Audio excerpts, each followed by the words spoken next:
Last time on Square Roots, we discover Spira's 3 major holes, make some long-distance phone calls, and unite the world through the power of song. It's like Eurovision, if the songs were actually good. Boom! Sick burn on Eurovision! Take that, beloved cultural institution! What can I do for you?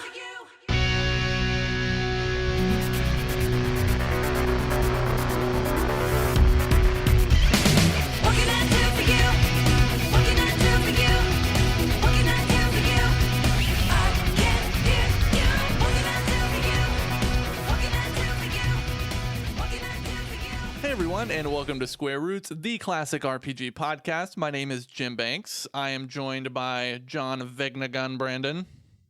The Vegnagun is coming, and everybody's running from Luca to Kalika. I don't know the next line of this song. Speaka was right there. Oh, right, Speaka. Soon Giffel Nugent and Barrelai will speak. And also here is Vanessa. I'm Vanessa. And this is a podcast where we play and talk about your favorite classic RPGs, one chunker at a time. This episode, we are finishing up Final Fantasy X-2. So we're not playing Persona 4? Because that's what I did. Persona 4 is for next time. Oh, can't it be next time already? I wish. Yeah. How many more sleeps until we talk about Persona 4? 7 more sleeps. Okay. It's a real conundrum to be starting such a good game. Why is that? I mean, I don't know, because it's just like, we're all so enthusiastic about it. I think Persona 4 will definitely fall into all of our top 5 games. I've We'll never have to finished find it, out. so maybe there's a part that I'll hate. We should do Maybe. We should do like a scripted segment where like John is like Ebenezer Scrooge and like he really wants to play Persona 4, but like he finds out from the ghost of RPG Future that like he dies before.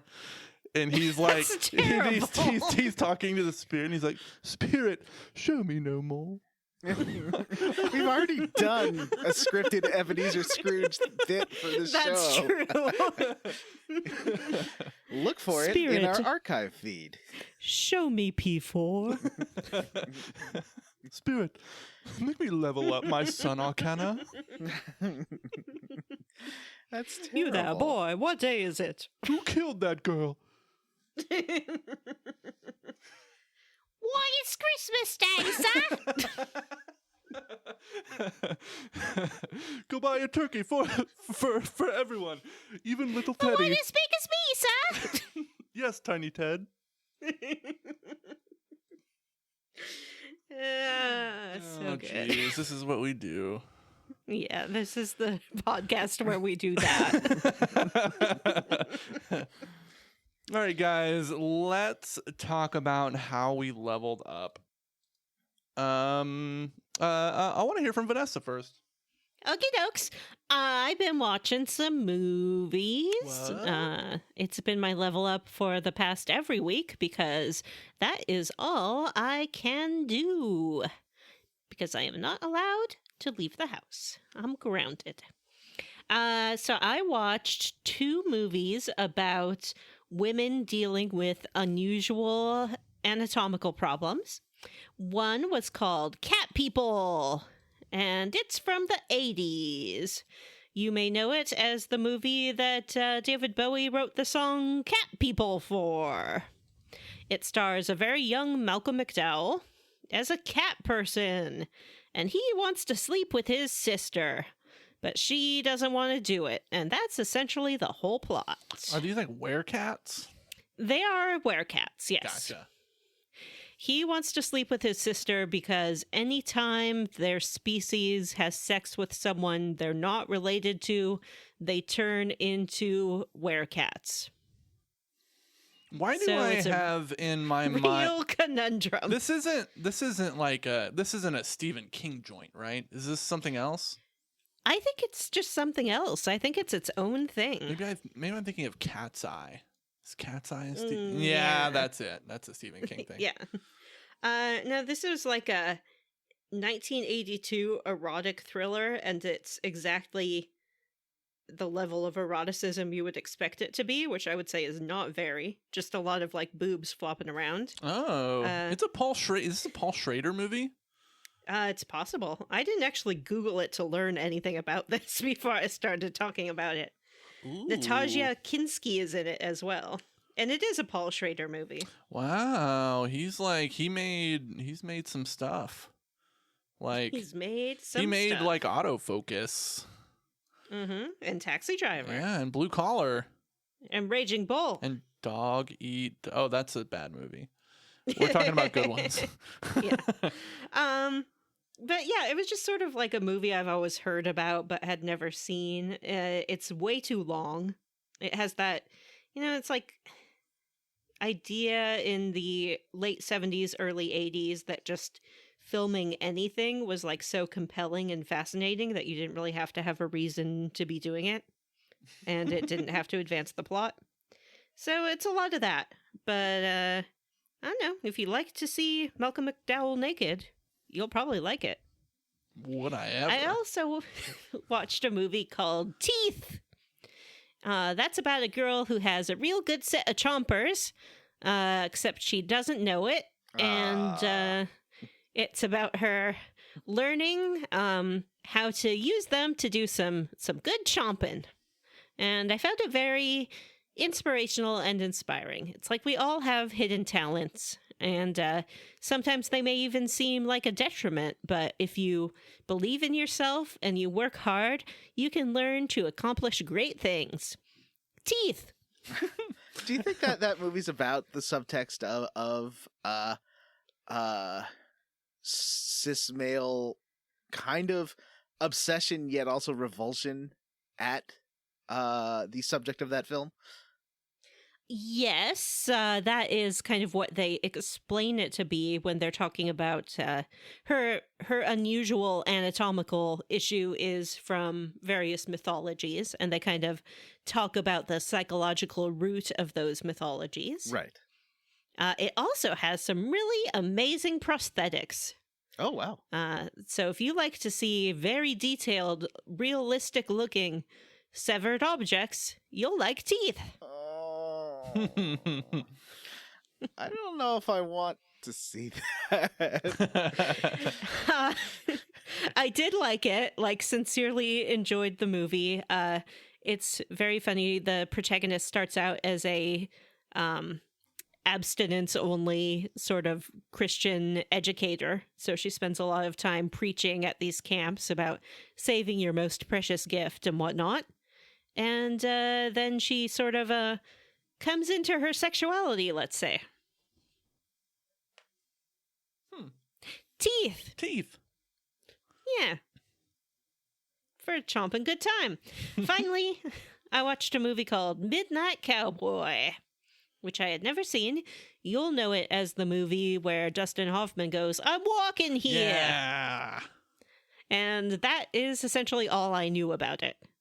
So I watched it. It stars a very young Jon Voight as sort of a heartthrob, which was disconcerting because I only know him as Angelina Jolie's weird old dad. Mm-hmm. And a very young Dustin Hoffman. I think it was his first film after The Graduate, so kind of peak of his rising star. And it's a good movie. It's very sad. It's set in New York in like 1965. And it is relentlessly depressing and gritty. That is like it's one of the like grittiest movies I've ever seen. It is. It's like it was good, but I also never need to see it again. Yeah. And I've talked to many people who feel the same way. But yeah, I liked it a lot. There were a couple of tweaks I would probably do to it if I had the opportunity to re-edit it, but I do not. Well, I suppose I do with internet technology and everything, but I don't want to make a fan edit. Come on. And you don't have access to like the original dailies. Like you can't That's go right. through unedited versions and take your preferred takes and re-edit scenes.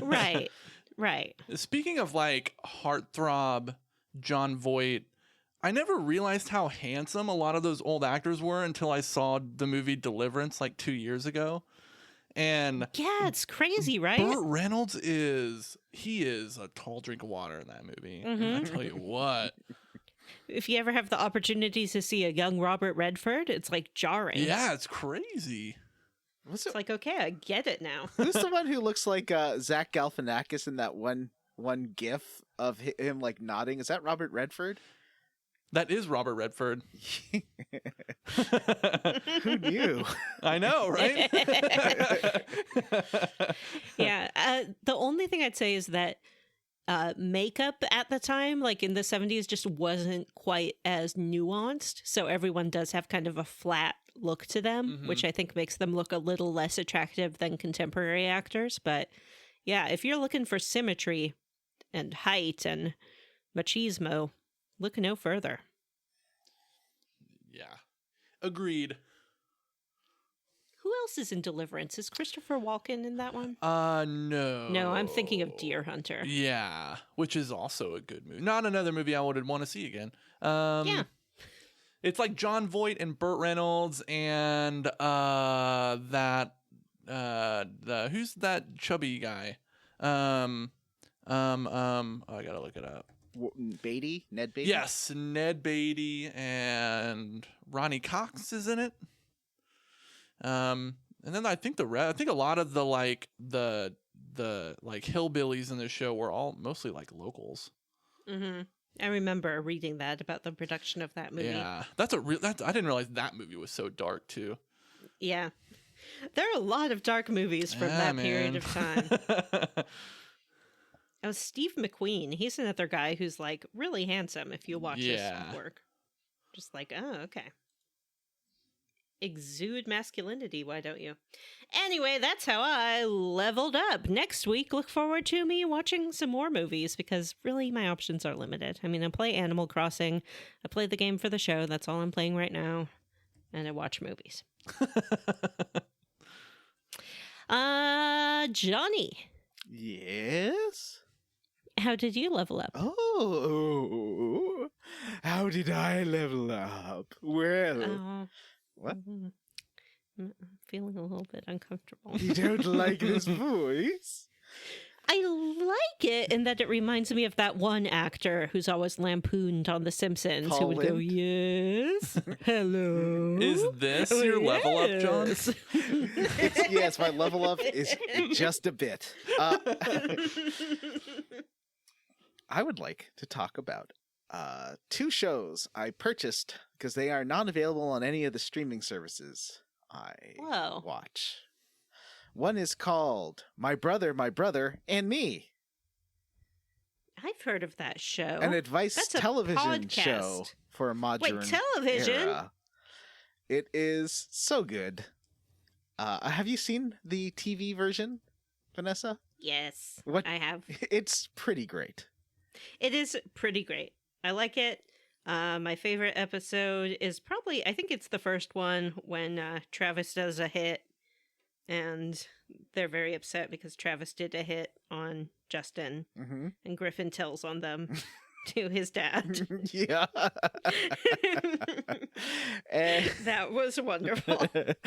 I think my favorite moment is all three of their resumes that they Yes, bring in, those are great.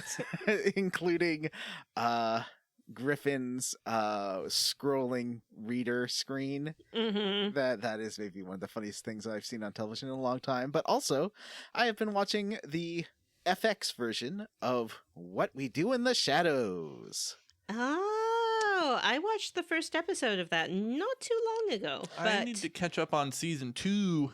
I thought the it's first a franchise that just hasn't quite grabbed me, and it should. Like, all the signs are there of something I'd love. Everyone knows I love a vampire. I would watch up to episode 3 because let's just say that a new female vampire is created, and I think you'll like that whole. You'll have some because it gets spoilery if I want to talk about it so much with you. If you recommend it that much, I'll give it a shot. It's actually awesome. It's you so know what I'm good. talking about, right? Like Yeah, the girl yeah. surrounded by nerds, Yeah. male nerds who Yeah. talk over her all the time. Yeah. It's pretty great. I haven't even finished that plot thread because it's only like once in every couple episodes that they even mention it. The whole thing with Beanie Feldstein. Mm-hmm. But I love Beanie Feldstein too, so it's The cast, like now that like all the characters have kind of settled into their, like all the actors have settled into their characters, they're not quite. I found them kind of grating at first. yeah, But me now too. like everybody's so fun. Yeah, I like that Guillermo gets a bit more of he stands up to this He's vampire. so great. Yeah, he's the best. He's so sad. I know.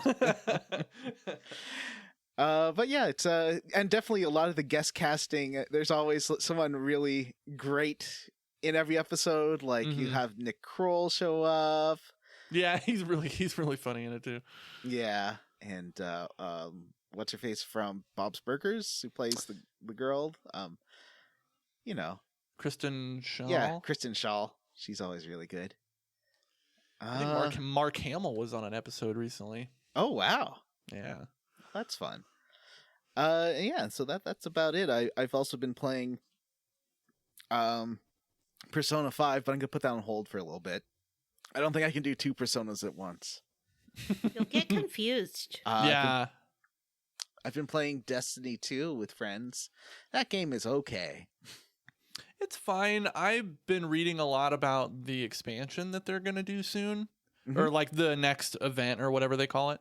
Yeah, It sounds super cool. I'm gonna try it. It does keep Yeah. asking you to give it money.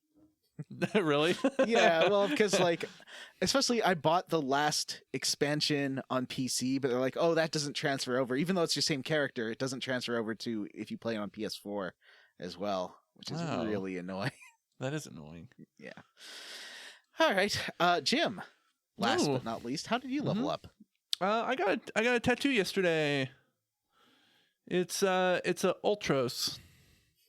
I Oh, love it. Oh, thank you. it's pretty fabulous. Tell me, where did you get the idea to get a really cool Ultros tattoo? I got it from you. Hey! This is a Vanessa original idea. My Well, it's tattoo not artist really was original. Yeah. It was. I saw some tattoos of Ultros, Oh. and I knew you wanted more for your Final Fantasy sleeve. I'm like, oh, Ultros is a great idea. Yeah, and it looks super good on my arm, like the placement of it and the length. And it didn't hurt that bad. So Yeah, it's great. I good. like that it's identifiably Ultros, but it's not like a copy of any of the styles that he appears as in the games. If that makes sense. Yeah, he was super like excited to like draw him. He actually put the stencil on my arm, and then he's like, no, I want to make it bigger. So he went and reprinted the stencil out and made it bigger. Nice. And then he's like, we were just gonna do the outline of it, and he's like, I really want to finish the entire head. He's like, can you stay longer? And I was like, yeah. He was super stoked about it. But yeah, it's cool, and I'm gonna go get the rest done in like 7 or 8 weeks. Now, for those of you who are like, hey, we're supposed to be quarantined. I know there's some of you out there. Let me explain that I did take safety precautions. The shop I went to, each artist has their own room where the door closes and everything in there is theirs. And my artist wore gloves and a mask. And everything and was. you were the only person in that little room with him, right? I was the only person in the room. And we took breaks to like disinfect and stuff a couple times. So, I hear you, and I we took all have precautions. to figure out the balance between doing what is most precautionary for our physical health, but also taking care of our mental health. Sure. Agreed. I'm not really going anywhere with that. I'm just saying that. No, you're right. I'm glad somebody said it. Yeah. All right. Well, that's how I leveled up. That's it. Wait, I have a question. Uh-huh. What if listeners want to see this cool tattoo? What can they do? I posted some photos of it in our Facebook group. That group is the Square Roots podcast group for smart, cool, very attractive people. Oh, they should definitely join that group. You should. There's lots of cool stuff going on in there. Mm-hmm. Lots of cool people. Yeah.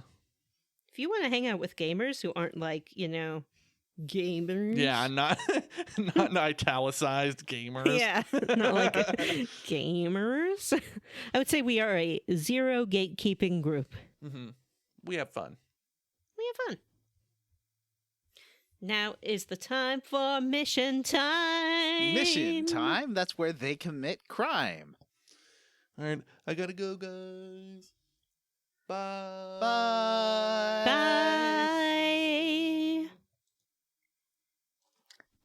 That's all the gym you get, listeners. Surprise! It's a secret two-hander. It's a secret two-hander. Yeah, double-decker. Who was expecting this? Put your hands in if you were expecting it. My hand is up, yeah. Me too. Oh, yeah. Who would have predicted that the girl and the gay would be the only ones to finish Final Fantasy X-2? In their defense, there is a lot of bullshit in this game. There is a lot of bullshit in this game, and I love every minute of it. It is the greatest game we have ever played for this show. I can't agree with that, but I like it a lot. Except for the parts where you're jumping and Yeah. doing other mini games that I cannot like. Do you think if you really tried, do you think you could do like those lightning towers or I didn't even try once to do those lightning towers. And I sort of tried with Blitzball, and then I was like, I didn't understand what was happening because the instructions are like probably 16 pages long. Oh no. What you're supposed to be doing. And 16 pages no. long. It's like, or Windows, whatever it is. I'm just like, no, I can't. Did you I can't with this. Did you do the math dungeon? Yes. That one, I took a screen cap of. I feel real iffy about using Twitter for anything other than retweeting people of color and other voices about Black Lives Matter and the police brutality that is ongoing in both our countries. Yes, that's what it's for right now. But I did post a screen cap of the text explaining how to do the math dungeon. Oh, and when you saw that text window, did you just turn around and walk right out of that cave? I stuck with it because the accessory that you get for doing that dungeon twice sounded really good. Mm-hmm. It is one that will make you absorb any elemental damage. Mm-hmm. So I put that, how like I've got the healer and then I've got the two damagers, and the two damagers, when I'm fighting bosses, I switch to psychic immediately, and they don't take elemental damage anymore. And then now I put on the healer and she doesn't take. Oh, I did the same strategy. Oh. So that's been but I pretty also kind of cheesed the math dungeon. Oh, how'd you do that? Which we'll get to. Well, we'll get to when we get to it. Let's How talk that? about it. Mission time. Mission time. Mission time. So the setup is that they want to go to the far plane to stop Vegnagun, because that's where Vegnagun went. And Brother's like, which hole should we go through? Yeah, and they're like, you're the leader, you choose. And he goes, as the leader, I decide that Yuna will decide which hole. And I think, which is progressive of him. I think that changes where you start and which boss you fight in the final dungeon there, or the semi-final dungeon. Mm-hmm. And actually, if you hit a triple and go through all three holes, then you get a super secret boss. What? And reward of some sort. Oh, I didn't do that. Yeah, me neither. Who can be bothered? Yeah. Look, sometimes one hole is enough. You can have as many holes as you like. You can, but, not every affair has to be some kind of three-ring circus act. All right, so let's remember, if you're going from hole to hole, practice sanitary vigilance Mhm. and be careful. Get tested. Use protection. Talk to your partners. Mhm. Yes. Make sure that you aren't carrying matter from one hole to another hole, because that can lead to infection. That is very true. So Zanarkand. Let's start there. Yes.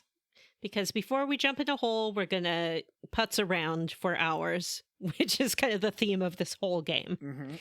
The world's in danger. Quick, we have to act now. But first, let's go visit some friends. Yeah. And you do get a sweet reward for finishing every hot spot. You get access to the mascot class, although you can also do that by doing the finishing the what was that? The fiend arena. Yes, which I did not do either of those. Did you, John? I did not, so I did not get mascot class, and it's too bad because Pain dresses up like a Tonberry.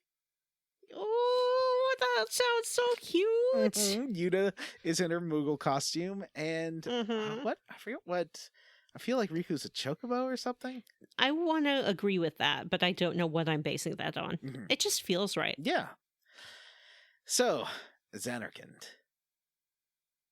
Land of the monkeys. It is overrun by monkeys because we set them all up.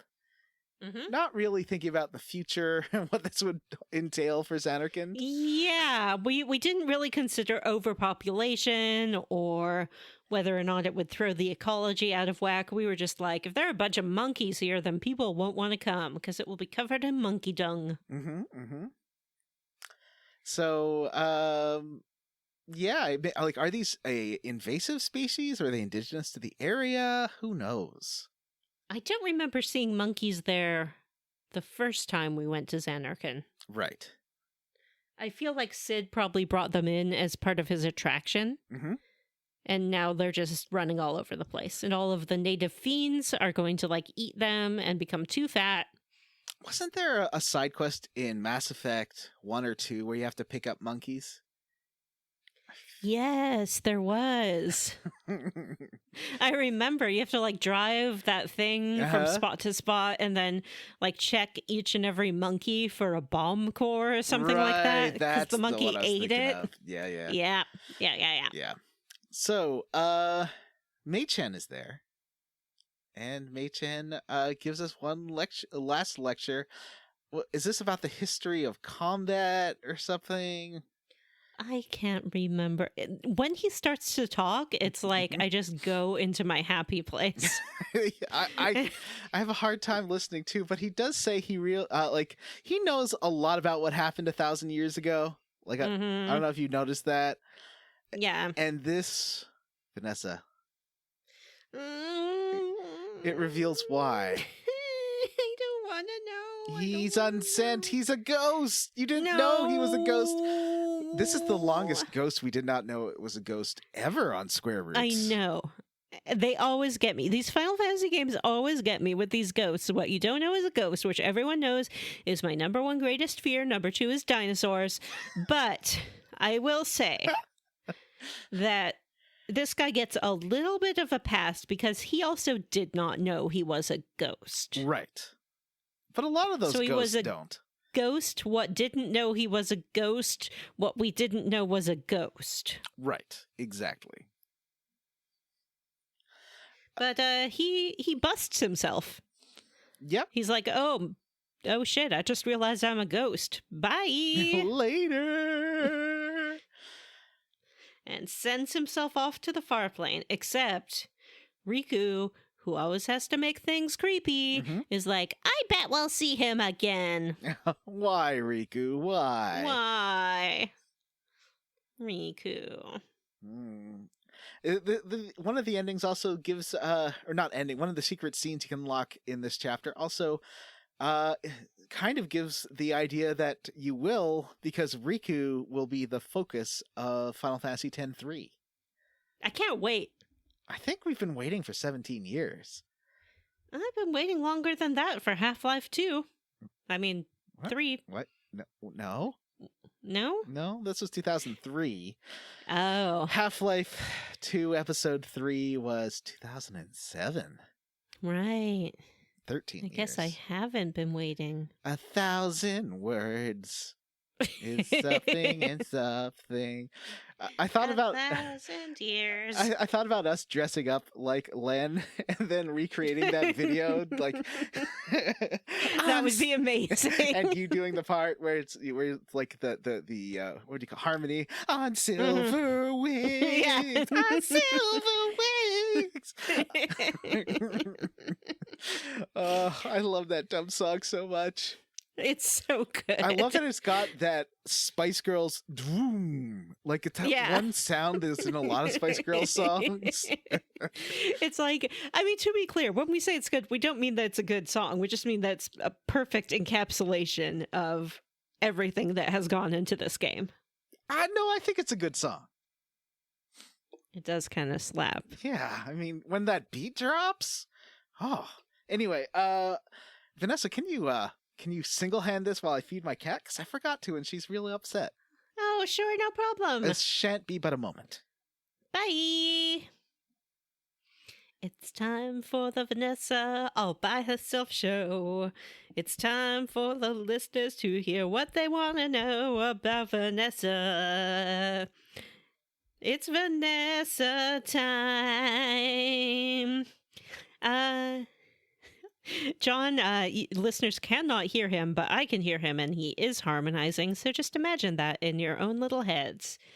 Now it's time to talk about Besaid. Here, John and I had two different experiences, because he must have done something that I did not. But we fly to Besaid and discover that Wakka's child has been born. It's a little boy. He's a fat, cute little baby. Wakka is stressing because he needs to give the baby a name and he can't decide what to name him. Lulu, I guess, is not allowed or does not want to have input into this process. I really have problems with what they did with Lulu in this game. I think the idea was that it had to be Pain and not Lulu because Lulu was pregnant, but you know what? Pregnant women can do all kinds of things. Lulu's just a spellcaster. She can cast spells. She can swing a sword. It's not going to be an issue. Probably be good for the baby. I don't know. I'm not an obstetrician. Is it obstetrician? No. An OBGYN. An obgigant? I don't remember. I don't know what an obstetrician is or what is the doctor, what take the baby out. But, you know, check with your baby doctor. And if he says it's okay to swing a sword or cast a spell, go for it. Anyway, Wakka wants to be a good dad. He's nervous that he won't be. He's nervous about choosing the wrong name. The Aurochs are there, and they kind of make fun of him. In my version, they have a big party, and Wakka's like, I don't know what this baby's going to be named, but let's party anyway. And they're all like, hooray, yay.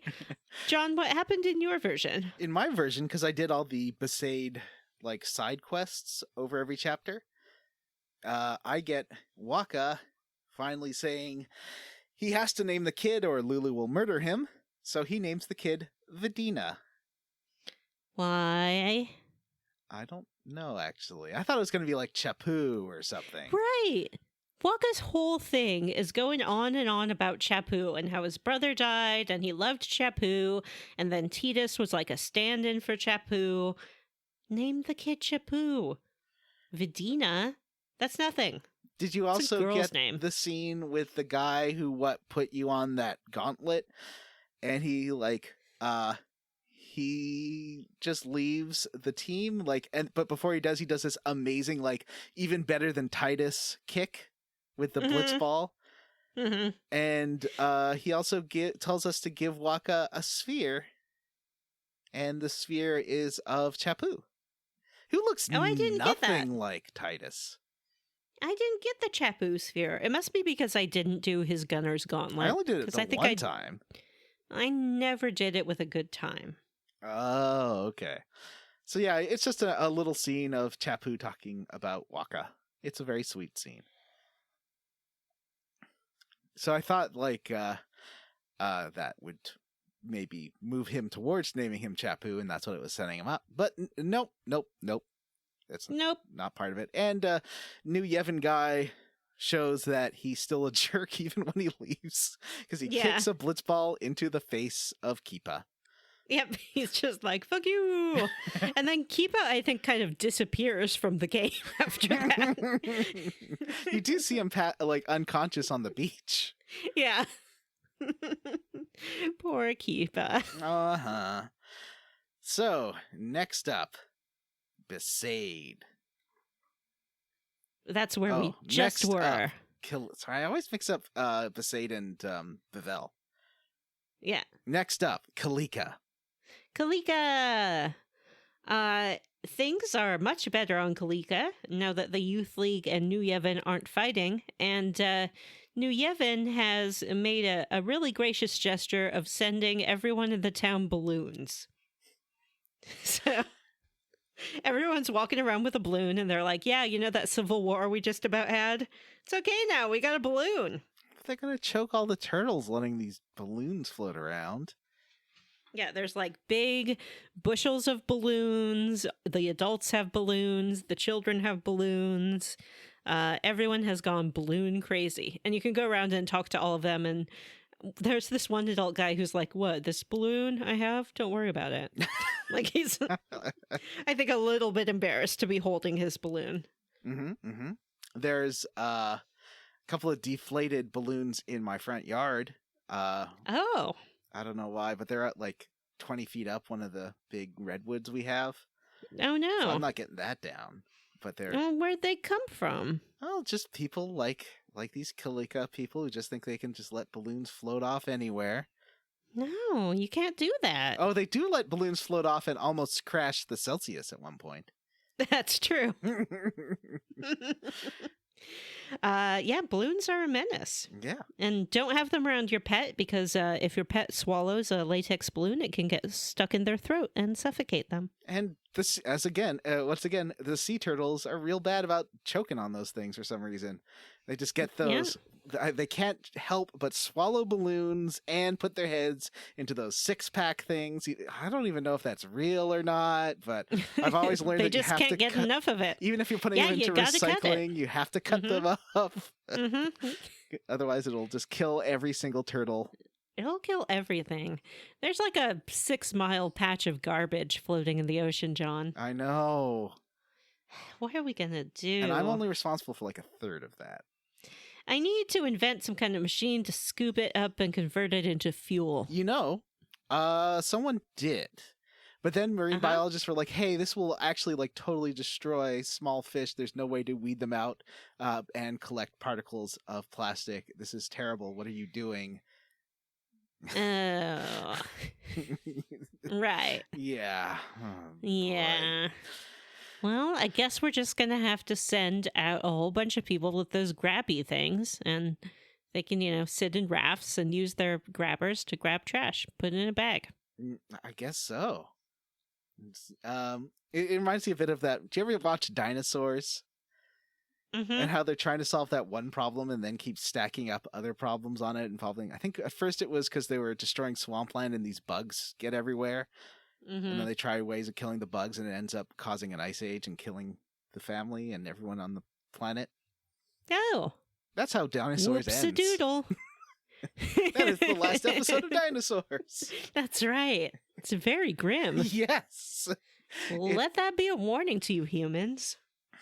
It sure is an interesting show to go back and watch. Gotta love me. I'm the baby. Your impression was much better. Yeah. So what were we talking about? Oh, yeah. So there is the gate's still not open. And we talked to Donna, and she's like, well, you do whatever. I don't care. I don't even care about my Barthello being over there. Who cares about that big, dumb, strong, broad man? I don't care about him. I don't miss him at all. That man who will drop to his knees at the snap of my fingers. But who needs that? Not Donna. Not Donna at all. That? Nope. So we go to the gate, and the guard is like, yeah, I haven't opened the gate because no one's given me the order to open the gate because, like, Nuge is gone, and I can't open the gate without an order. And for once in her life, Yuna remembers that she is the most famous person in the world, and the High Summoner, and everyone adores her and worships her. And she's like, well, I order you to open the gate. And he's like, okie dokie. Wait, I thought when I watched it, Donna opened the gate. No, for me it was Yuna. For me, it 100% was Donna being like, open the stupid gate. And they're like, all what? right. Yeah. Yeah, because like she says she's not going to help, but then Yuna can't get through. So Donna comes up and is like, yeah, open this gate right now. And they're like, oh, okay. Because she like taunts them into doing it. No, that's not what happened for me, I swear. Yeah, I swear that it was Donna that didn't mind. I believe you. Huh. We must have done different things. Yeah. Who Interesting. knows? So everyone then rushes through the forest, and we follow them, and they're having a big old party. Big old party? Mm-hmm. A big reunion party. Yay! At the temple. Everyone has their balloons. People are back together. Sisters and brothers, husbands and wives reunited. But Donna isn't there, and Barthello starts crying. Oh, Donna. He's like, Donna! And then a single solitary balloon floats by. And he's like, huh? And somehow knows it's Donna's balloon. Mm-hmm.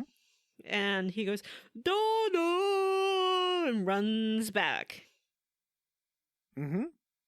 If you follow him back into town, for me, he was sitting outside of Donna's house, essentially saying that he wants to be let back in, and he's going to sit there until Donna forgives him. Wow. In my version, they reunited and hugged. Wow. Although she was still, like, calling him an idiot the whole time.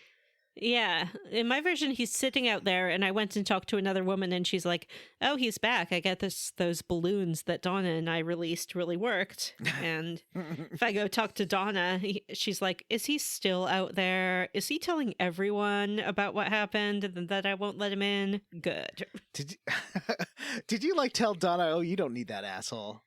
I don't know what I did. Wow. I don't know what I did to get them back together that you didn't do, but... Amazing. Yep. What a nuanced and interesting game this is. Yeah. Step out of the way, Vampire the Masquerade. The new king of multi-branch storytelling is here, and it's a queen. It's Final Fantasy X-2. Speaking of amazing games... Let's blitz. Oh, I just was like, nope, not doing it. I know, like, it's my job to do the bullshit video game corner and all. I just didn't, Vanessa. Well, this is very strange. So we go back to Luca, and the Besaid Aurochs have decided to sit out the season, I guess because Wakka's a new father. And we learn that they have volunteered the Gullwings to take their place in the Blitz tournament. So if we agree to play Blitz, I assumed it would just be like in Final Fantasy X, right? I would assume so. But it's not. It essentially becomes like an auto Blitz simulator. So you can set up your team and you can train for certain skills and things like that. But when you actually play the game, it just goes by itself. And you can choose to have like dynamic view, so you watch it like a movie, or you can choose just top-down view, so you just kind of see little triangles moving around the screen. And each match only takes like maybe 2 minutes. Oh, that's better. Yeah, it's better. But there's like 16 windows of explanation of how you're supposed to train and recruit and what you do with the points that you get and how to form your team. And I could not be bothered. I played a few games of this and then I was just like, I can't. I can't with this blitzball. I won't do it. No, thank you. Goodbye. I'm sure if you do it and you win the tournament, you get some kind of dress garment grid or something. I have so many of those, though. I know, I have so many, and you can only use one at once. You know what accessory I didn't get and I was really bummed? What? There's one, if you did the monkey thing, and then something else. You get like an extra thing in either Bevel or Kalika that lets you break the 999 damage limit. Oh, that would have been great. But there's only one. Oh no. It's not like with the ultimate weapons where everyone got one in regular 10. So you just have to choose one super high damager. I didn't even get to do that. No. I was doing, by the end, I was doing 999 damage if I teleported with psychics behind someone and then used like Mazer Beam or whatever. Mm-hmm. Then I was doing, and sometimes Riku's evade encounter would do 999 as well. To be fair, Yeah? you really don't need to be doing that much damage. No. There is that The one boss. final boss is not hard. I didn't do that. Well, we'll talk about it. There's a couple of extra bosses I did not do. Yeah, I think there's one or two I didn't do as well, but I did do some. Yeah. Also in Luca, we can go to where the most famous Final Fantasy X scene happened, the laughter scene, where Tidus teaches Yuna to go, ha, ha, ha, ha, ha. Mm-hmm. And she's standing there thinking about him, and a little floating Moogle appears in the air, Mm-hmm. which she then decides to chase around. And the other women are like, what are you doing? We don't see anyone. Yeah, and she's like, you don't see that? I'm gonna follow it. And she follows it through the town and has various flashbacks of Tidus. And then the Moogle's like, my work here is done. Goodbye. Very strange. It is very strange. Mm-hmm. Yeah, and you don't you remember just scenes of people talking, but they don't include the voiceover. Yeah, so you just see like footage of Tidus talking to Yuna and being like, blah, blah, blah, blah, blah, blah. Yep. Yeah, so there was that. Next up, Mhm. Mihen High Road. Now, if you remember, we had that like night trap, hidden camera spy thing last time. Mm-hmm. And depending on what clues you noticed, will lead to a different resolution as Rin tells you who the perpetrator of all this is like vandalism and stuff on the high road Mhm. was. So And from what I've read, there's no real true culprit. right. Like, there are three options and they could all be correct. It's There's like a the secret end of Clue. fourth option. Oh, I my think if goodness. you do like it's the hardest one to get, but you can also implicate Rin as the one doing it. Whoa. Because he benefits from all three of the normal endings, I think. I guess that's true. Yeah. So, are you going to tell us who did it for you? For me, it was the Chocobo Eater. Me too. Boo. Boo. I want to see what happens if Riku did it. Yeah. It can be Riku, Callie, who is the girl who likes chocobos, or the Chocobo Eater. Mm-hmm. And from what I can tell, all three have the same motivation, which is to bring chocobos back to the high road. Right. And he does seem to benefit from that in the end. Yes, it's good business sense and good ecological sense.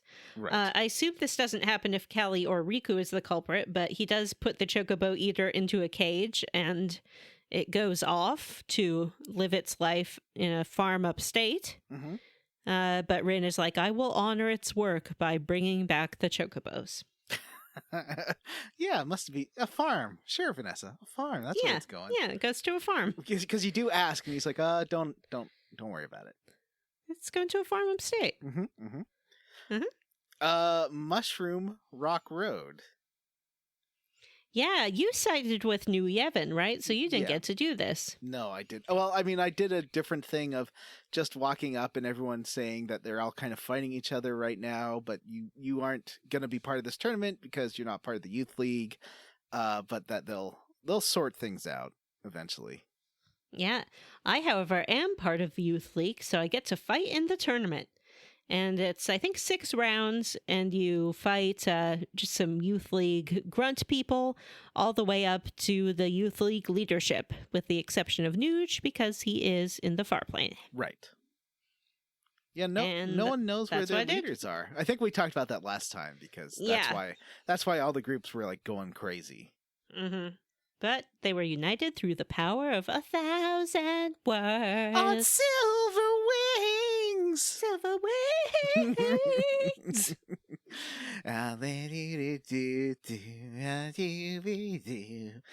Ah, what a good song.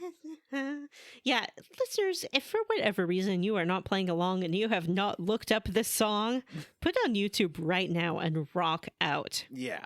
On silver wings. There's a great operatic version, or not operatic, orchestral version with strings and stuff at the end as well. Ah, it's beautiful. It is real dramatic and lovely. There's also... So that's Mushroom Rock Road. There is a secret dungeon here if you get all the Crimson Spheres, but that actually relates to Bevel, because you have to get a couple from there. You can unlock the door here and get another dungeon where I think the dungeon down there is the one that all the Crimson Spheres are from. And it turns where it was filmed. Yes. And it does turn Riku and Pain against you briefly, and you do have to fight them. Yes, because they go spirit crazy. Did you do this? I didn't do it. I didn't do it either. I think I actually did get all the Crimson Spheres, but I just didn't. I did too. Like, by the time I got them, I didn't feel like going back there. I was like, I just don't want to play this anymore. Yeah. I'm done. There's so much content. Yeah. And it is designed to be replayed. Yeah. Like, there is a New Game Plus, and some things carry over, so... There was something where they said, this is an emblem of... I think the song 1,000 Words was, like, meaning that you could play this 1,000 times, or so. I don't know. There was something where they said... I am not going to play this 1,000 times. It is replayable, however, because there is different things you can get. May save my game and do a New Game Plus if I feel like just playing something that I don't have to think about. Because who wants to think? Nobody. I don't want to think. I am limiting myself to about 45 minutes to an hour and a half of thinking a day these days, and that's about it.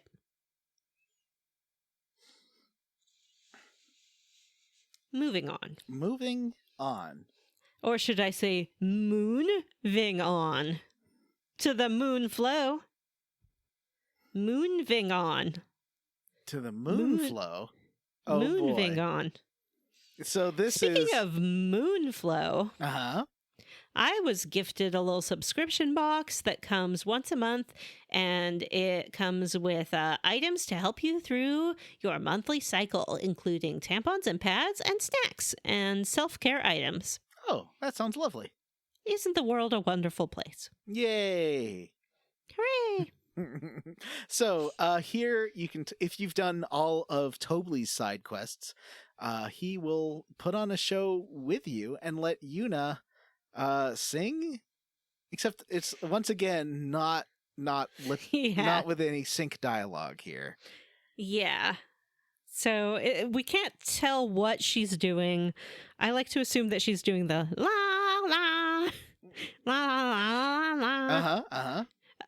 He has gotten a shoe puff to be in the show, which is something that people were really demanding. Yes. And if you decide to watch the show, it's just the camera slowly circling around this shoe puff that has a sort of tent on top of it with the band in it. And Pain and Riku are up there too. And some of those little blue guys, they're like dancing, jamming out. The Hypello? The Hypello, yes. I can never remember what they're called. Josie Temple. Yeah, this was dumb. Yeah, okay, so I misspoke last time. I thought that the Watchers were making certain parts of the Cactuar Nation boss, or the desert boss, invincible. It is not that. It is for this robot. The Albedo send out those Watchers to make this one unbeatable, and that's why it's watching your moves. I see. That makes sense. Yeah, the Albed are like, hey, guess what? We built an unbeatable robot.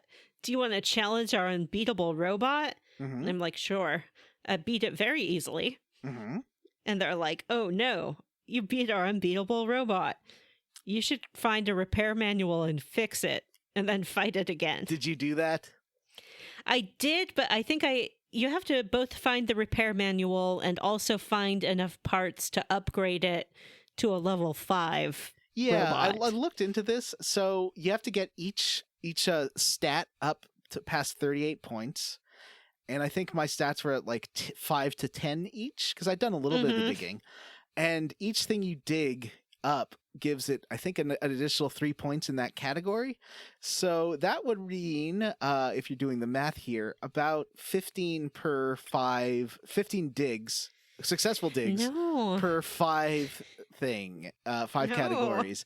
No. I am not doing that game. Yeah. No. And there's like none of this really has a whole lot of motivation, but I could not think of any reason why these characters would want to participate in this. No, they have they have more pressing matters. Like, Yeah, than like helping you build a robot. yeah. So, next up, Guado Salam. This was a nice ending. I liked it. Mm-hmm. You go to Guado Salam, and the Guado are back. Oh. I think this only happens if you manage to talk the cats out of attacking them. Yes, and I think I also like interact with Trumel and find the Yeah. magicians in the woods. Be nice to the Guado. So they have moved back to Guado Salam, and Seymour's old butler, Trumel, is there. Trumel, he's a sad figure, he's very sorry for serving Seymour and for trying to end the world and all of that. But nevertheless, you encourage him to become the leader of the Guado, and he's like, me? I couldn't possibly. And they're like, well, who better? And he's like, I guess you're right. So he is the new mayor of Guado Salam, and he lets you into the Guado treasure stash, which includes the Kaiser Knuckles accessories, and it gives you a plus 50 strength, which is pretty good. Mm-hmm. It is. This is actually an accessory that I used in the end game. Nice. On Yuna. I think if you don't do this, you can go into Tromley's office and get something else instead. Yes. Yeah. But I don't remember what that is. Yeah. It's something that's not as good. Maybe like a Yeah. championship belt or something. Plus, it's just right. Guados deserve to live in Guado Salam. And they're also helping out the musical people. They're gonna Yeah, they help the musical people. They give them a home. because the Macalania woods are dying. Mm-hmm. And so if the musicians just stay there, they would die with everything else in that awful. Okay, that forest sucks. It's got so many It random does. encounters. It's always got that one thing that's always shifting element thing, and you're supposed to figure out what element it is, and I can't. Mm-hmm. Ugh. And it squish you. And you have to do it like 17. Well, no, you have to do it 5 times in this game. Yeah. So Let the forest die. That's what I say. that's what John says. Oh, Bevel. Bevel. This was great. I love the solution that Bevel has found to its new security needs. Mm-hmm. Essentially, they have defunded the Bevel Temple Guards and instead have hired the Kinderguardians. Oh boy. Everyone loves the kindergarten guardians. Everyone does love the Kinderguardians, and the Kinderguardians have a whole bunch of new recruits. So there's like 10 children running around. Mm-hmm. And some of them are those little nuns that you see in Bevel, like the little child nuns. Yeah. Which always make me think of that little girl who's like, she is the lip shop cat-a-rap. The outfit that Lulu dresses her baby in reminds me of like one of the Munchkins or something from Wizard of Oz. Mm-hmm. It's got like a little flower thing. Oh, yeah, that's true. Yeah. It's adorable. Good on Lulu. Mm-hmm. So they're around. The brothers are around, Izaru and the other one. Yeah, because they're Pache's brothers, so of course, like they should be around. Yeah. Oh no, are So they the- Pache's? Yeah, they're all 3 of them were brothers. Yeah. Yeah. Because Pache and the other one were the guardians for Izaru. Yeah. So yeah, it just it makes me very happy that they're all together and that they're having a great time. But they found something. They did find something. And I'll be honest with you. Mm-hmm. It's kind of irritating thing. Well, let's get into it. What they found is the Via Infinito. It is a bonus endgame dungeon. Yup. It's 100 floors deep, starting out with like level 1 monsters, and I guess going up to level 99 by the end. Mm-hmm. Because at first the monsters are very, very easy. Yes. When you first get there, I think you fight a monster right on your way inside, and then right behind it is not a dress sphere, a crimson sphere. Uh-huh.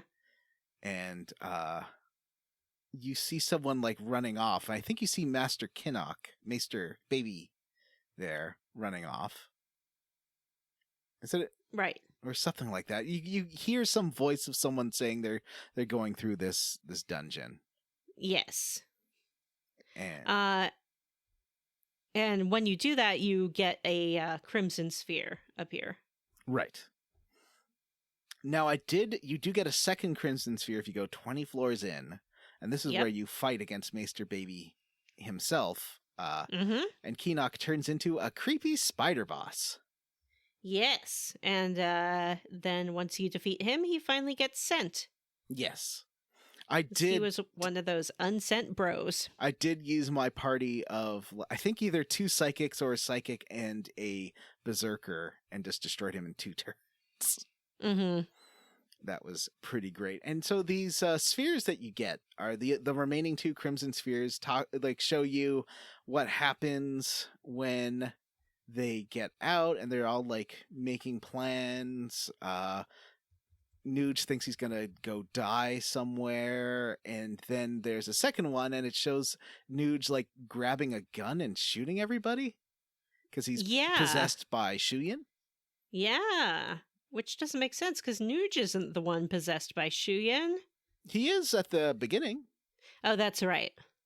You don't know that until that's why he went to go find Vegnagun, Mm-hmm. because he was possessed by Shuyin, and then Shuyin leaves him and joins Barreleye. Mm-hmm. So yeah, it definitely gives you some more insight, and then if you want to, you can keep going. I went down to the 40th floor, and I honestly don't remember what kind of boss was down there. I just didn't have time, so I was like, oh, this is neat. But so this dungeon, we'll talk about this one first, and then more when it's the final dungeon. This dungeon is very heavily reliant on jumping. Yes. And this game, it's like, okay, you think it would be like Final Fantasy 13 or 7 Remake, where you just walk up to a jumping area and it jumps automatically. But no, It's like trying to register when to properly jump. Sometimes you have to like turn around, walk a little far away, and then try to slowly walk up while hammering on circle to make it jump. Mm-hmm. And it's very inaccurate. And if you get it wrong, Yuna will like stumble and have this like 2-second stumble animation. Mm-hmm. And this whole dungeon is nothing but jump puzzles. Yeah. And sometimes you have to jump over an essentially undefeatable boss. So if you don't do it right, then you'll fall down. And I saw a couple. to... I only went up to floor 20. I saw that red dragon that like throws its tail around, and if you touch it, you fight it. But it took a little while. But in psychic mode, I'm not very easily hurt. That's true. But yeah, it's just one of those things of like, do you really have the time? Do you really have the will? The answer to both of those is no. Actually, I would say the answer to one of those is yes. If I'm being honest. Yeah. Well, but I mean, there is a limited of time because we're moving on to the next game here. So that's right. We're on a schedule. Yeah. I didn't have time, and I wouldn't have anyways. So, yeah. I'm glad it's there. I wish it didn't have the terrible jumping. Like, if they ever do another re-release of 10, I would like to see them fix the jumping of 10-2. I mean, yes, because it is that would be Good. bad. Because 13 actually has a very similar jumping mechanic, but everywhere you can jump has this like little blue icon, and it just does it automatically if you go there. Hmm. And same with 7 Remake. Yeah, works a whole lot better. Yeah. Than just running into walls hoping. Thundy Plains. The Thundy Plains. Now, the guide I read said you won't be able to do this if you haven't fixed all the lightning towers. This guide is wrong. Yeah, because I did it and I sure didn't fix any lightning towers. Me neither. So maybe that's an update for this game. They like realized that fixing the lightning towers was awful and made a change. maybe. So you defeat all these like little baby behemoths, and then there's one. Is this Humbaba? I know they talked about Humbaba before. I think it's Humbaba. This like big old lightning behemoth. Once again, 2 psychics. Invincibility to... Oh, I didn't have my healer invincible to electric at this point, but both the psychics were. So they just like teleport behind it and go, do, do, do. Yeah, it's really not a problem. And one thing I found that helped with a certain boss fight later is I have all dress spheres on each, or garment grids on each of the girls with the dress spheres they've maxed out. So like with Yuna, I could switch to Bushido, and then I could equip the or I could use the ability, the samurai ability where she doubles her strength, and then go back to psychic, but still have that take place. You know, still Ooh, nice. So then her like lightning shots were doing like 999 damage from behind. It was a great, very good idea. And with Riku, because I had mastered Berserker, I would switch to Berserker, use Howl, and then switch back to Psychic, and she'd have double HP, which is also nice. very useful. Very, very good. And on my healer, I equipped her with a garment grid that you could double your MP and HP if you go through a gate. So I would just do that at the beginning of every fight, so that the healer would have, because you know all the healing classes, even at the end, have like 2,000 hit points. Right. Which is not very much. Nope. But yeah, I think at this point we were both similarly over-leveled, perhaps, and it makes it an easy game, but still enjoyable. You know what? The guide I was reading said that for the ending you should be 60, and Yuna was 58 when I started it. Oh yeah, I think I actually was around there. It's in like the 60, 65 range. Yeah, so I think you're right around where you should be. Because okay. some of those, like that, there's an optional boss in the final dungeon that is super hard. It's an accidental boss if you do something wrong. Anyway, we'll get there. So after you defeat Lightning Behemoth, a hole is revealed on this island. Oh well, Lightning Behemoth is on this island, and this guy's like, "Oh, we can take you there." Is it Sid that says he can take? Yeah, I think it's Sid. No, it's someone else. Okay, Sid is in the hole. Oh. Yeah, and they're like, "Oh, is this like the Vegnagun holes?" And they're like, "No, this is just a normal hole." Mm-hmm. So not like the other holes. No, not like the other holes. There's so many holes. There's so many holes. There are those 3 main holes we talked about. There is the 4th hole if you fought Yojimbo, and but this is just like a 5th hole. I would say like if Sphera was a body, this would be like a nostril, something like that. You know, something that's less remarkable than a mouth. Right. So you fight Humbaba there, and then Sid goes in and gets stuck in the dungeon. You can get back to the island and rescue him. So I did that part. Yeah, and that's pretty easy. It's a weirdly designed dungeon, but there's kind of like pink arrows on the map that you can follow to get to Sid. Yeah, that part was fine. That part was fine. So then you rescue Sid, and he's like, "Oh," he says, "Well, something followed me in." And what was it? Was it another dinosaur? Was it a robot? It was a tank, I think right? it was it was like a tank. Yeah. And I destroyed that, and that was fine. That was no problem. But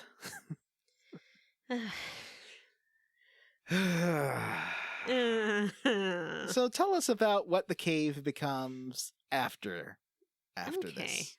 So after this, the cave becomes the most bullshit minigame that you will ever play in your entire life. More bullshit than the Cactuar minigame? Cactuar? Yep. Okay. Yep. Okay. More bullshit than Sphere Break. It does involve math. It also involves counting and other bullshit. It's just awful. Okay, here's what give. There's like 16 doors, Mm-hmm. and the combination to open each door is the sum of two numbers. Mm-hmm. So you wander around, and as you open different doors, you'll get a clue to one part of the other door. Well, you get two numbers when you come to a locked door. One is the second half of the combination of that door, and then the other part is the first half of the combination of the next door. Yes, or a door like several steps away. Because it doesn't go in order like 1, 2, 3, 4. You loop around all over the place. So You got to take a lot of notes to win this. you got to take a lot of notes. So, easy example might be you come to door number 2. You already know that one part is 64. Mhm. And on door number 2, it tells you that the first part is 2. So you're like, cool, the combination's 66. You enter that. And it also tells you, hey, coming up door number 5, the first part is 4. So you write that down for later. That doesn't sound that bad, right? No. Oh, but John, Mm-hmm. there's a twist. Twist? Sometimes the part of the combination is the amount of gil you've acquired since entering the cave. Uh-huh. Or the number of fights you've been in since entering Yeah. the cave. Or the number of fights you've been in since opening door number 10. Or Which the code was- to door number 10. Yeah. Or, the total sum of the codes to doors number 12, 18, and 2. Mm-hmm. It's just so much. And the only way I was able to do this was by equipping the no encounters accessories. Yeah. I've been using that a lot for the dungeons in this game. Yeah. I gotta admit that. Because then you know that the gil gained is 0, and the number of fights is 0. Yes. And it makes it a lot easier. Yeah. If you do it without Do-do. equipping that, there are some places around the dungeon that you can find that will tell you your current statistic. Mhm. So you find a sphere and it's like, oh, you've fought 12 enemies since entering. But that means that as you keep going, you have to count how many encounters you get into and also count how much gil each of those gives. And you only have a set amount of time to read the gil before it starts draining. It's too much. But it does give you a good sphere at the end. Or not a sphere, a garment grid. Right. Yeah. Well, what I got, because you do it twice. If you do it twice, then you get the accessory that limits the amount that makes you absorb any elemental damage, Mm-hmm. and that is really good. Yeah. And the garment grid, it allows you to use any white mage skills along with the class that you have equipped. That's also So- really good. That was really good because then you can have a maxed out psychic who can also use all the white mage abilities. Ooh. Ooh. Shoulder shimmy. Mm-hmm. How's that tickle your fancy? Mm-hmm. So, let's head on over to Macalania Woods, where Yuna has some Yes. memories. She has some memories of going into the deep end. She's like, girls, can you just let me? I just have to be by myself for a little bit. Yeah. And Payne's like, why? And Riku's like, I know why. Wink. So Yuna, she goes and stands by that lake that she first copulated with Tidus in. I guess the only time, too. They didn't really have any other moments to get it on in their adventure. Mm-hmm. And by get it on, I mean, float No, around it while the seemed music pretty played. explicit that they fucked. Yeah, that was my impression as well. Yeah. So one of 3 times in a Final Fantasy game where someone definitely did it. Yes, the other ones being Cloud and Tifa. Exactly. And Cloud and all those muscle bears. Cloud and the Muscle Bears. That's right. I'm of the deep end, watch as I dive in. I'll never touch the ground. We're far from the shadows now. I don't know what she's singing here. There's also, don't forget that Wakka's store is open. Yes. And his brother, I forget his name, Wallow or whatever, is also there, and they're getting into arguments about how to say welcome to Wakka's. Say it like welcome to Wakka's. No, I always say welcome to a Wakka's. And you can buy all those accessories that let you use, all the white mage skills or black mage skills and all that. They're pretty expensive, but they're worth it if you have not got a Garmin Grid. Yeah. I bought a whole bunch of them just for kicks because I had a lot of gil I didn't need. I got one thing, I think it was in that math dungeon, that let Payne's ultimate dress sphere break the damage limit, but I never leveled up that dress sphere, so I never really got into it. I don't think I ever used it once. I used all of them once just to see it. Like, I really liked Yuna turning into a flower. That was pretty neat. But yeah, they're not that ultimate. Yeah, and they're not. You'll do more damage having your fighters out. Yeah. So next up, Calmlands. I forgot to do the Calmlands. I went here. I went to talk to the guy who wanted me to find a wife for his son, and he's like, "Well, let's see who showed up." And I think I had talked to 3 people. And so they stand in the field and they're like, "Who showed up? Nobody." So yeah, no one shows up. And then the son just runs off into the distance. Aww. And the dad is like, "Well, no one showed up, but it did finally motivate my son to go out and find his own wife because he realized that nobody was coming." So here's an ether. I think if you actually get people to show up, you get a better prize, but I didn't care. And apparently you can also claim some prizes if you promoted one or the other of the carnivals, which I did not do because, again, I did not care. I did do it, but I never went and claimed this prize because I was like, I just don't care. Yeah. Sorry. So I think I also didn't do I couldn't find where to go in Mount Gagazet. We'll talk about that. Sorry, that's not the next one. That's all right. We can talk about it now if you want to. Okay, I didn't know where to go in Mount Gagazet to find Kimahri. I found someone making a statue of Yuna. Kimahri was not in the down in the bottom of it. And I didn't find I didn't finish this particular mission time. I just found him around where the statue was being built, and it was a statue of Kimahri, not of Yuna. I think it can be of Yuna if you answered all the Guado questions correctly. It didn't give me a cutscene showing the face. So not it just Guado. What are they called? They're not Guado. They're the Ronso. The Ronso, yeah. Yeah. Someone was making a statue. It didn't ever show me the face. I don't know. I feel like I bungled this particular side quest up, and I don't know what I did wrong. It's possible. Well, in my version, they're having a party. They're like, Kimahri is great. We love Kimahri. And those 2 kids come back, the little Ronso kids, and they're like, "We couldn't find a way to fix your horn. Sorry." And he's like, "I don't care.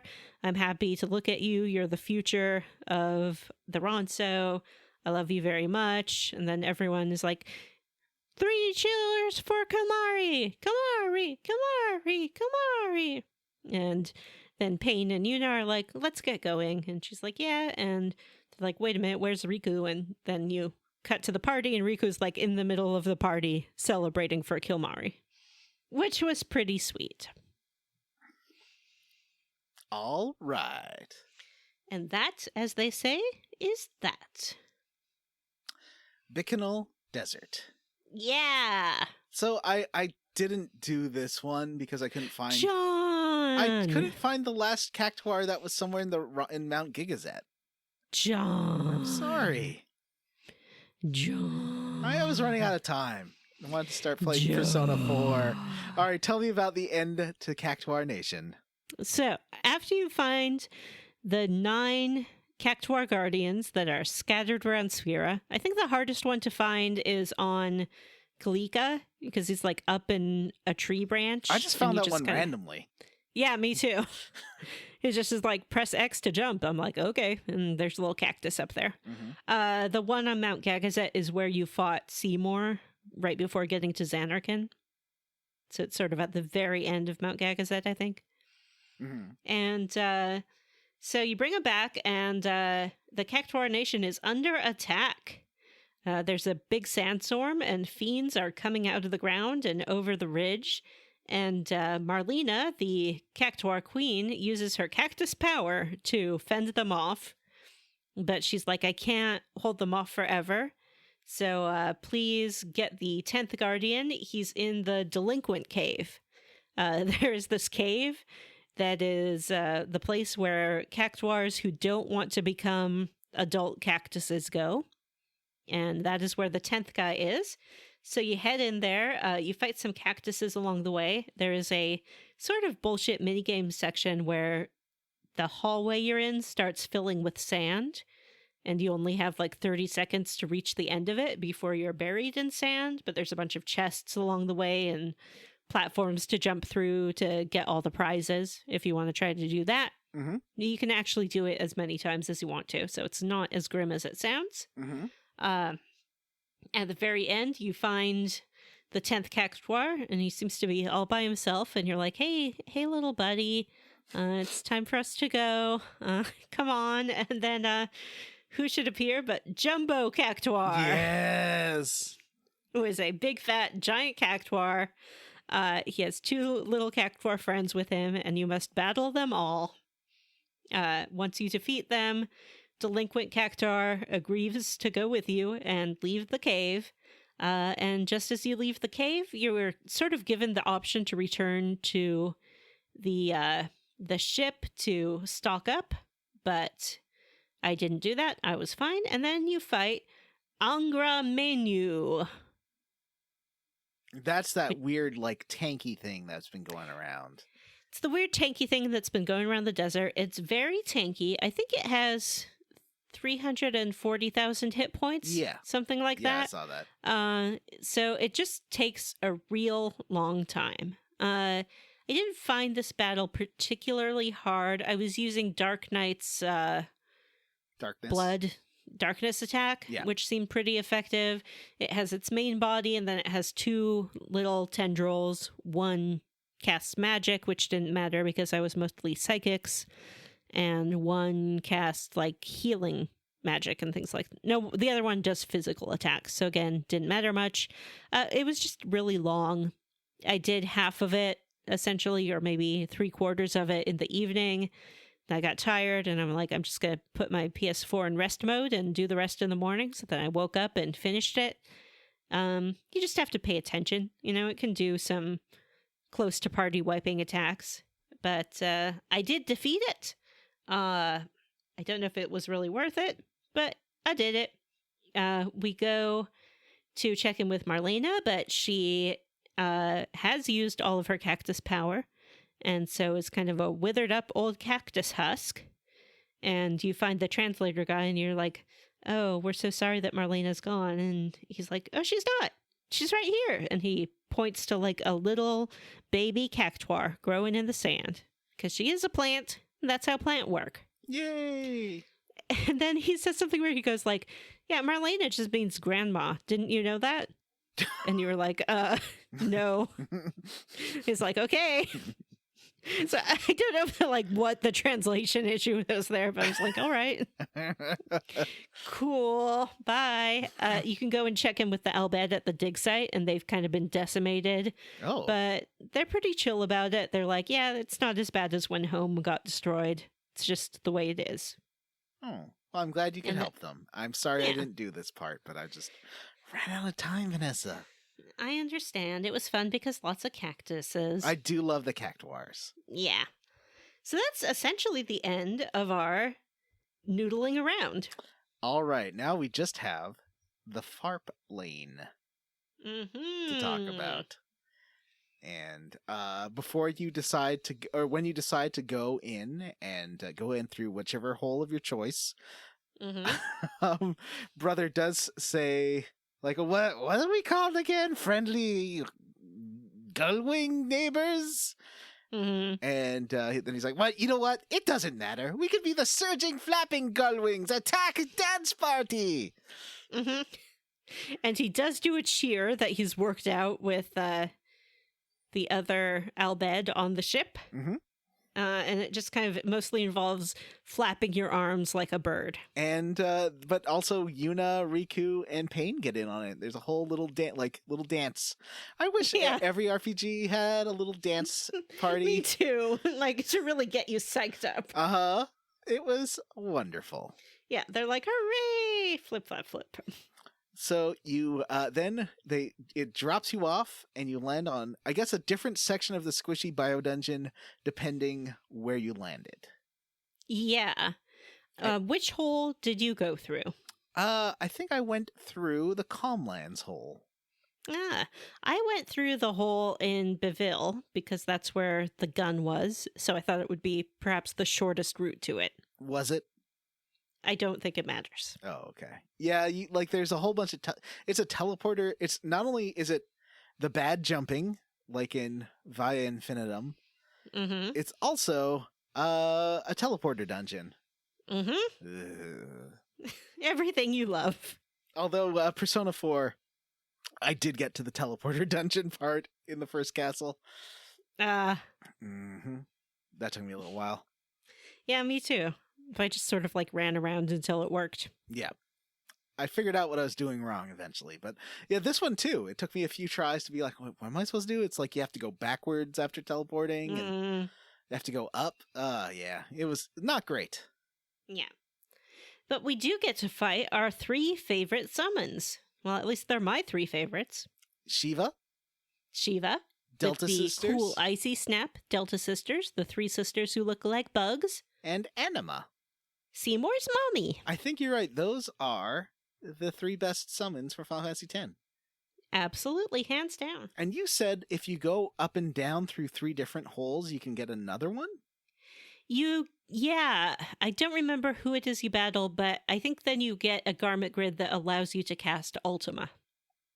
Oh, I didn't have that. No, me neither. Because 1 hole was enough for me. So then, so at this point, once you finish this dungeon and defeat Anima, you end up back in the part of the far plane with all the pretty flowers where you landed last time. And you can go back up to the ship at this point. There's a save sphere. And if you do, there's a whole bunch of like extra scenes here.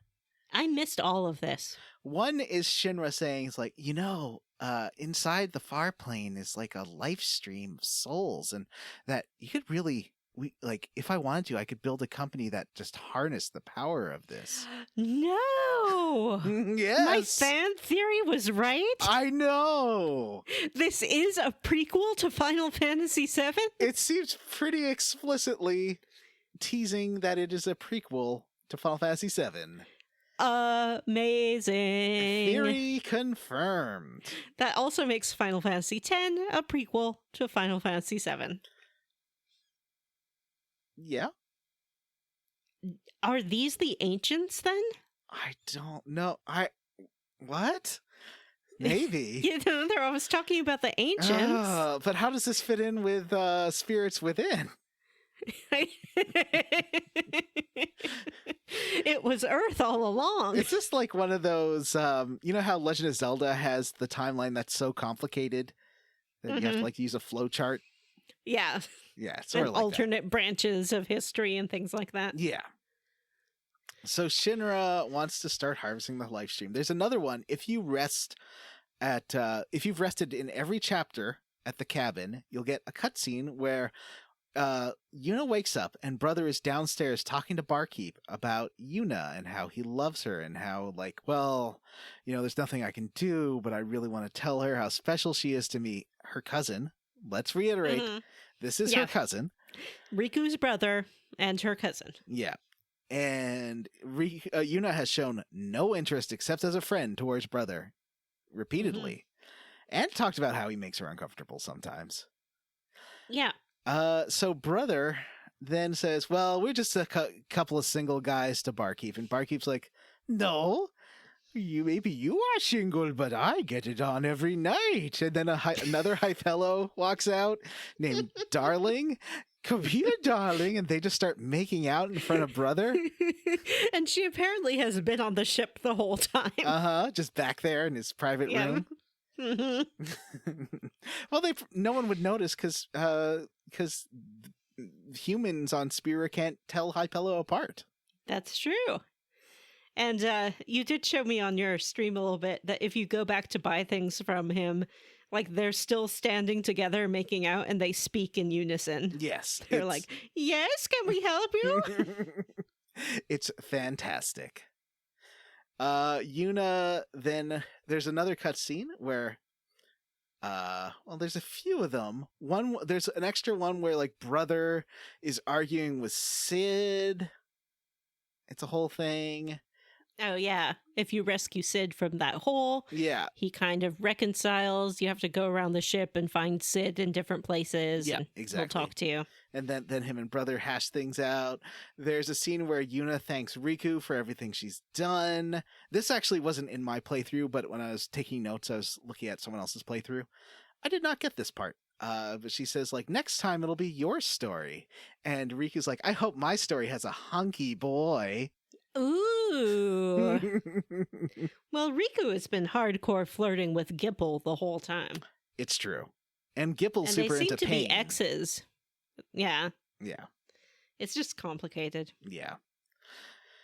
So there's also the I think Leblanc Syndicate's down in the basement or something. No, they're not this time.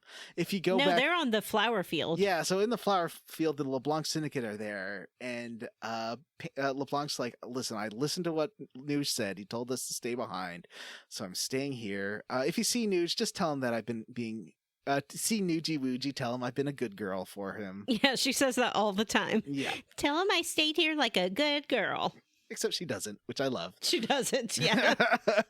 So the next step is... Yeah, we go through this gateway to the very worst final dungeon. If not for the stupid math dungeon and the stupid jumping dungeon, this would be the worst dungeon. Yeah, because it's got a jumping piano puzzle where you have to like step on hidden platforms that play a little piece of a piano thing. So then you can go to these organs that are there and play that to turn off electricity gates. And it tells you which notes to play, and then you have to put them together in the right order. And then you get to a place that's just a whole bunch of floating platforms, and you have to jump on them like they were giant piano keys. And I was reading the answer. So I did that one because I read how to do it. How would you have known to do it in that order? I have no idea. Just experimenting, I guess. Because you got to hit some things twice and stuff. Yeah. And well, it's the same song as the other gates. So I guess the idea is that you'd like write down what the notes were. I think there's 3 gates that you have to get through before this final one, the jumpy one. But the third gate, I didn't realize was a gate. I thought it was just like a dodge the lightning thing. So I tried to go through it, and I had to fight a boss that has 150,000 hit points. That took me like legitimately 45 minutes or something. Yeah, I just ran away from that guy. I was like, nope. Oh, I didn't know you can run away from them. Yeah, I just ran away. Oh, well, I killed it. It just took a long time because it was even at level. At this point I was like 60 something, and I still got like I was basically half the time just reviving people from the dead. Yeah, they could one hit kill people sometimes. No, you can run away and then try the piano again, and once you get it right, it won't bother you. It's a really bad puzzle. Yes. So when you get to right before the second piano puzzle, you do find Gipple. He's been a bit injured. Nuge went on ahead to fight. He does give a sphere to Pain, who he calls Dr. P. Mm-hmm. And in this sphere, you find out that like it's all three of them hanging out together, talking about life and love. Pain wants to be a pilot. Barreleye will be the navigator. Gipple will be the engineer, and Nuge the captain. They all want to be sky pirates. They're dreaming about this ship, and Nuge still kind of had a death wish then, and he's like, I don't know. And they're like, Captain's perfect for you. You just have to stand around and look important, and it'll be great. Mm-hmm. And they're just all the bestest friends. Mm-hmm. And does LeBlanc show up at this point too? I think she sort of comes up and she's like, I didn't want to wait there, but I'll wait here. Yes, she does come up again, and she does say, this time I will be a good girl and I will wait. She doesn't. No. No. Because when you get to the tippity top of this area, you find Vegnagun. Dun dun dun. And so they say, well, how are you going to do it? And Yuna's like, well, I do have a plan B, which is love. Yeah, plan A is dismantle the machine. Yeah. Plan B is love. Yeah. So you also get it's either here when you're fighting the head that Nuge is like, look, here's what we're going to do. I'm going to go up there and force Shuyin to come into my body by killing Barreleye. And then you can kill me to kill both me and Shuyin. And Yuna's like, you know what? I had to kill all my Aeons to release the faith because I was told that's what I need to do. And it really sucked. Mm-hmm. I don't want to kill people anymore. So we're not doing that. We're not sacrificing you. Screw you and you're done. She's like, it's a bad plan. I hate it. Yeah, and I really liked this, actually. She's like, we did what we thought we had to do at the time, but I don't know if that was the right thing. And maybe there would have been another way. So she says, do it my way. And my way is Leblanc Syndicate and Nuge and the Gullwings will take on different body parts. The Gullwings will take on the tail. LeBlanc Syndicate will take on the feet. Nuge will take on, like, the torso and arms, I guess. Yeah, I think Gipple goes with Nuge, too. Yeah. And so you take on that tail. It's pretty easy. Like, it's got some, like... Yeah, and we get some sort of voices that are like... I thought it was Orin. Yeah, it sounded like Orin to me, too. And it's like, don't be afraid. Your friends are your strength. Her best friends being, of course, the LeBlanc Syndicate, Nuge and Gipple. I guess they kind of are. I don't know. Yeah. So yeah, we take on the tail. Then we see the LeBlanc Syndicate in trouble with the feet. Mm-hmm. And we're like, oh no! So run up there. Yep. We're like, we'll take it from here. And LeBlanc goes to go help Gipple and Nuge. Yep. Ormy and Logos run away. Mm-hmm. And then we defeat the feet. Yep. Defeat the feet. Hee And go to the torso.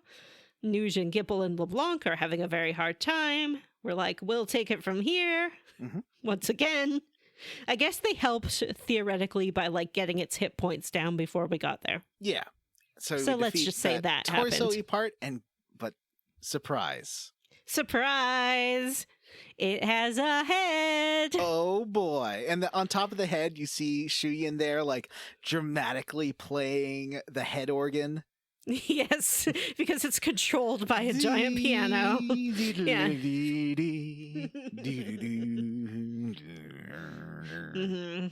And he's sort of like doubled. We see Barreleye's body and we see Shuyin's ghost form overlaid. Mm-hmm.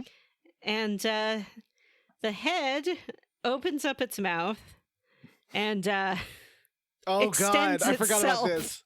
Yeah. Oh no. We're treated to, like, the camera pulls back and we see the barrel of the gun coming right at us, and it is huge. It's a dong. It's a giant dong. Like, there's no other way to explain what's happening. It took me by surprise that this happened, but then I remember Matt saying, like, how could you look at a city of Shinra, or no, a city of Midgar, and not realize there's going to be a giant gun put onto that? Right. And same with Vegnagun. I should have realized that dumb mouth was going to have a big gun come out of it. Yeah. It's not We've been called wondering the Vegna why it hole. had... No. And the whole time we've been talking about why it had a mouth, this is why. So you can actually get a very bad ending here because they say you have to defeat Vegnagun before it fires. And if you don't, it apparently fires and destroys the world. Oops. No, this was easy. Yeah, there's no countdown timer, but it was easy. Psychics just wreck this thing. Yeah. Pew, pew, pew, pew, pew. I love psychics. They're my favorite class. They're amazing. They should be in every Final Fantasy game. So, next up, Shuyin jumps out of the head. And Yuna does... Sorry, I burped there. That's okay. Shuyin jumps out of the head, and Yuna pretends to be Len. He sees through it. She's not very good at it. Yeah, he was sort of going for it at first, and she's like, give it up, it's time to rest, blah, blah, blah. And then he's like, you're not Len. You see him at first seeing her like Len, and then she's like, he's like, oh, call me that thing. That old thing you always used to call me. And Yuna's like, smoochy face? Yeah. And he's like, what? That's not what you used to call me. You called me Cupcake Cheeks. Why, Vanessa, I don't know if you've noticed this with every couple now. Everyone's calling each other babe. Like, ironically, all the time. Babe. Hey, babe. Hey, babe. Babe. Could you get that for me, babe? Babe. I think it started on, like, House Hunters shows. I feel like those couples are always like, babe. Hey, babe. Every couple now. It's really kind of creeping me out. I guess because I haven't been in a relationship in like 4 years. Wow. Babe. 4.5 years. Huh. Anyway. Babe, it's time to get back out there, babe. All right, babe. There's that, and then there's everyone calls their kids Buddy. Their sons. They're like, hey, Buddy. I apparently, so when I chat with guys, I call them Buddy a lot, and then someone's like, this is really patronizing.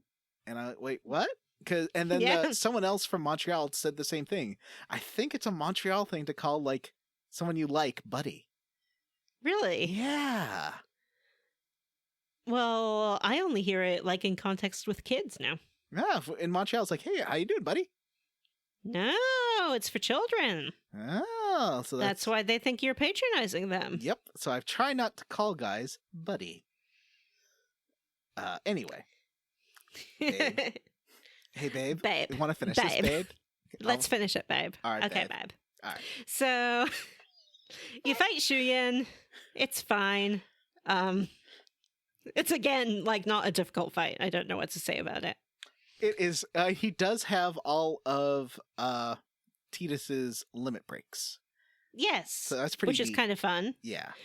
Again, I think that Shuyin was the inspiration for the dream that the Faith had. I feel like this is something Tidus. Mei-Chen was telling us about, but then I zoned out because he's so boring. Yeah.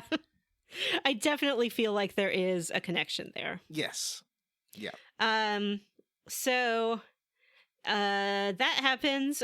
Finally, the real Len comes out of Yuna. And tell the folks what you've written here. You fight Shuyin, and then Len comes out, and Shuyin goes downtown. Plan B, love. What happens is Shuyin drops to his knees, and she gives him a nice hug. Burying his face between her legs. And she is wearing a dress. But it is just such a funny image. And unfortunately, the PlayStation Square Enix does this with a lot of their games where it's like, oh, you can't take photos around the ending. Like I had this problem with Final Fantasy VII because I really wanted to take a nice screenshot of Shuyin just up in there, going downtown, eating it like a vulture. No. This beautiful romantic ending. Oh. Hey, he's a very giving lover. Aww. I'm sorry, babe. And the game is over. The game is over. And we walk through the flower field one more time. Mhm. And again, there's no indication of this, but this is where you once again have to mash the X button at the right time to get the super secret good ending. Mhm. But I got the common ending. I did get, well, I think you kind of maybe got the better ending here. Because you Did I? do, like, if you hit X here, you do summon that kid from Final Fantasy X, the one who sounds like Shinra a bit. Oh, yeah. And that kid actually, he did show up earlier when he got back to the far plane and was apologizing that they couldn't get rid of Vegnagun. The Faith tried, but they couldn't. Right. They couldn't pacify Shuyin, and he's been taking it over and making it darker in there. Mm-hmm. But either way, if you get the good ending, you do get the common ending first. Right. So what happens there? It's great. There's a big party at Lucas Stadium, and Nuge, Gipple, and Barreleye are all on a balcony together, and they're like, hey, we all kind of wanted to do our own thing, but we realized that it's better when we're together, and that's true for Spira too. We all need to be together. We all want to be the captain of our own ship, but we have to remember that it's all the same ship that we're on. So we have to captain it together. We love each other very much. And then they say, hey, we know that we owe so much to a very special little lady. This really felt like a boy band, like end of the concert, talk to the audience part. It was. It's like, hey, everyone. Thanks for coming to see Backstreet Boys in the Sync co-tour. You might think we're the biggest band, but you know what the real biggest band is? Our fans. Yeah. It's all thanks to you. There's one special girl in the audience we want to say thanks to. You. But she's not in the audience. They're like, yeah, she couldn't be here today 'cause she just wants to go home. She's over it. So Gipple's the Justin Timberlake, right? Gipple's the Timberlake. Nuge, I guess, is like the Kevin. I want to say Nuge is the Joey Fatone.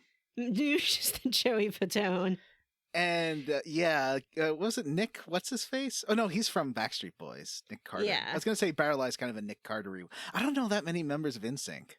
Me neither. I'm more familiar with Backstreet Boys, to be honest. Okay, so if it's Backstreet Boys, then Nick Carter is. Well, but Nick Carter's Gipple.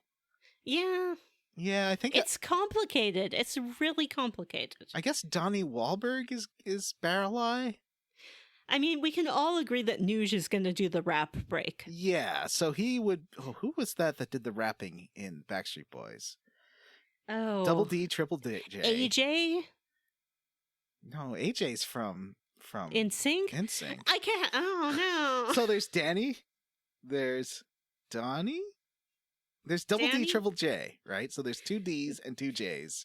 Donnie, Donnie, Joe, Joey, and John. No, is there a John? There's a Jordan, right? Jordan. All right.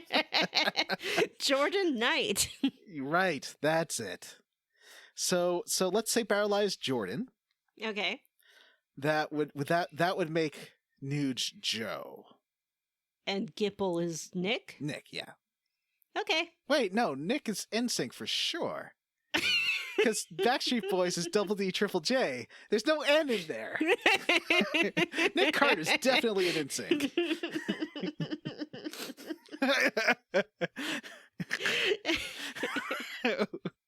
We don't know our... So, Man, we don't. Okay, so if there were Spice Girls, Yes, thank you. Okay. Pain would be Victoria? Scary? Yeah, either of those, because I definitely see Riku being Ginger. Do you? I was going to say Riku is a baby. Really? Okay, that Yeah. works. Then who would Yuna be? Well, let's see. She's not sporty. I was going to say Sporty, honestly. Really? Yeah. Because Maybe I like Pain would be Sporty's like the sporty. most common sense, like down to earth one. Yeah, but Yuna's not common sense down to earth. She's the fancy high summoner who saved the Oh, world. so she'd be posh. She'd be posh. Okay. Then Pain would have to be Mel B. Yeah, Pain would be sporty, and Riku is still baby. No, Pain. I'm saying Pain would be scary. Oh, okay. Yeah. Sorry. Anyway, we should probably get back to our game We probably should. because it's really almost done here. Yes, we get a scene of Yuna, and she is riding on the nose of the Celsius with Riku and Pain through the clouds, and she's like, faster, higher, hooray! They're just loving life. Mm-hmm. And Yuna kind of like has this little monologue of like, I'm ready to let the past go and just live my life and have a great old time. And I'm Yuna, and I have friends who love me, and everything's wonderful. The end. I think this is, of the 3 endings, the best ending. I absolutely think it is. It should end here. Do not try to get the good ending. Do not try to get the great ending. It sucks. This is the right ending for Yuna. But if you did happen to mash X when you're walking through that flower field with the Faith, you will summon the Faith Kid, and you are like, he's like, well, do you want? Oh, actually, you know what you should do, Vanessa, to get the best ending? Mm-hmm. Hit X in the flower field when you're walking out, and then choose, actually, I want to go it alone, because that's one of the two. Yes. There's 2 options. One is I want to see him, and the other is I want to go alone. Yeah. Then you're kind of sticking it to Tidus a little bit here. Yeah. But- You're like, actually, I realized he wasn't great. He's dead. Let him stay dead. He was never real anyway. Yeah. So let's just let the past be the past. Yeah. And it's kind of a dick thing to do. Tidus is waiting there. It is. Wait, I can come back? Yeah. He's like starting to form into a solid. And then she's like, nah. Yeah. No thanks. So the good ending is, after the credits, cut to Tidus swimming peacefully in the water by Besaid. Yeah. This is right where he popped up in the beginning of 10. Yeah. After he fought the fish and all that nonsense. Yeah. He wakes up, he's swimming through this peaceful water. Suddenly he sees Yuna's there on the beach. Yeah, she sees him, and she has the ship lower and jumps out into the water and runs to him. And you've written that they make out. They do not actually kiss, because this is a Japanese game where they... No, I don't know if they can't or they won't animate kisses. No, they just hold each other and... Just tongue in the Mhm. mouth. Yeah, and, her skirt is being hiked up. She's got her legs wrapped around him. And then Wakka is like, we can see you. And you look over at the beach, and everyone is there. Everyone in all of Besaid, and some more, it seems like. More people than we've ever seen in Besaid. Watching them do it. And he's like, Yeah. hey, fun Lulu is boys, there. get a room. The baby is there. Uh-huh. And Tidus is like, I didn't tell you to watch, but you can. And then Yuna sees them, and she grabs Tidus by the hand and starts dragging him along, and he's like, whoa, you've changed, which I think is a great sign for their relationship. Remember, he fell in love with the devout, sort of passive Yuna, who had this mission but was letting her guardians really take care of her, and she's not about that life anymore. I don't think it's going to work out. I don't think he's going to like new Yuna, and I don't think she's going to like old Tidus. Is this the ending where he's like, well, what happened? And she's like, well, I'll tell you all about it. I want to tell you about all of my adventures, and that's why that's why that explains the framing device of her kind of explaining everything. Yeah, she's like, so much has happened. Then finally, there is because the game starts with, it all began when I saw a sphere of you. Yeah. So turns out she's been talking to Tidus the whole time, which I guess we knew. Yeah. I thought it was just like the memory of Tidus. Right. Which does happen if you decide to let him not come back. Yes. Yeah. So the perfect ending. We get all of that, plus you get that. So this is if you get 100% story completion in the game. Mm-hmm. It's not going to happen. No, no one. I don't think anyone has ever done that. I don't know. I've seen it on YouTube. Someone hacked it to get like the end scene, but no one has ever 100%ed this game. Yuna and Tidus. Well, one thing I do like is if you do a New Game Plus, any percentage you got last time carries over, so you don't have to redo all the other Right, stuff. and I think you already have all of the skills unlocked for Yeah. the spheres that you did and things like that. So I think it's pretty fast if you want to get the remaining ones. Except you have to do that 100-floor dungeon and yeah. all that. And you other have stuff. to like sit through all the cutscenes again. Mm-hmm. I'm not doing it. No. So, no. Yuna and Tidus go on a vacation to Zanarkand at sunset, just like in the Mhm. beginning/middle of Final Fantasy X. Right. And It's their special spot, and there are no tourists there because it's overrun by monkeys. yeah. Tidus wonders how he came back. He's like, well, maybe the faith like took my thoughts and assembled them, like, and just mashed them all together into a person. And then he kind of does a jerk thing to Yuna. He's like, or maybe I'm still a dream. And Yuna's like, don't say that. Yeah, he's like, baby, I'm gonna fade away again. Mm-hmm. So then she just eats him. Yeah, well, because he's like, because he does say to her, you better not let me anywhere far away from you or I might fade away. And she's like, Right, and she's just like, yeet. I'm going to test this theory. She pushes him into the lake below. And he's like, why'd you do that? She's like, well, I just wanted to prove that you don't have to be next to me to be real. Mm-hmm. Except the final shot of this perfect ending is Yuna standing alone with the end, and he never comes back. Maybe he was never there at all. Maybe he never actually came back. Maybe that good ending was just a fantasy Mm-hmm. of Yuna's. Mm-hmm.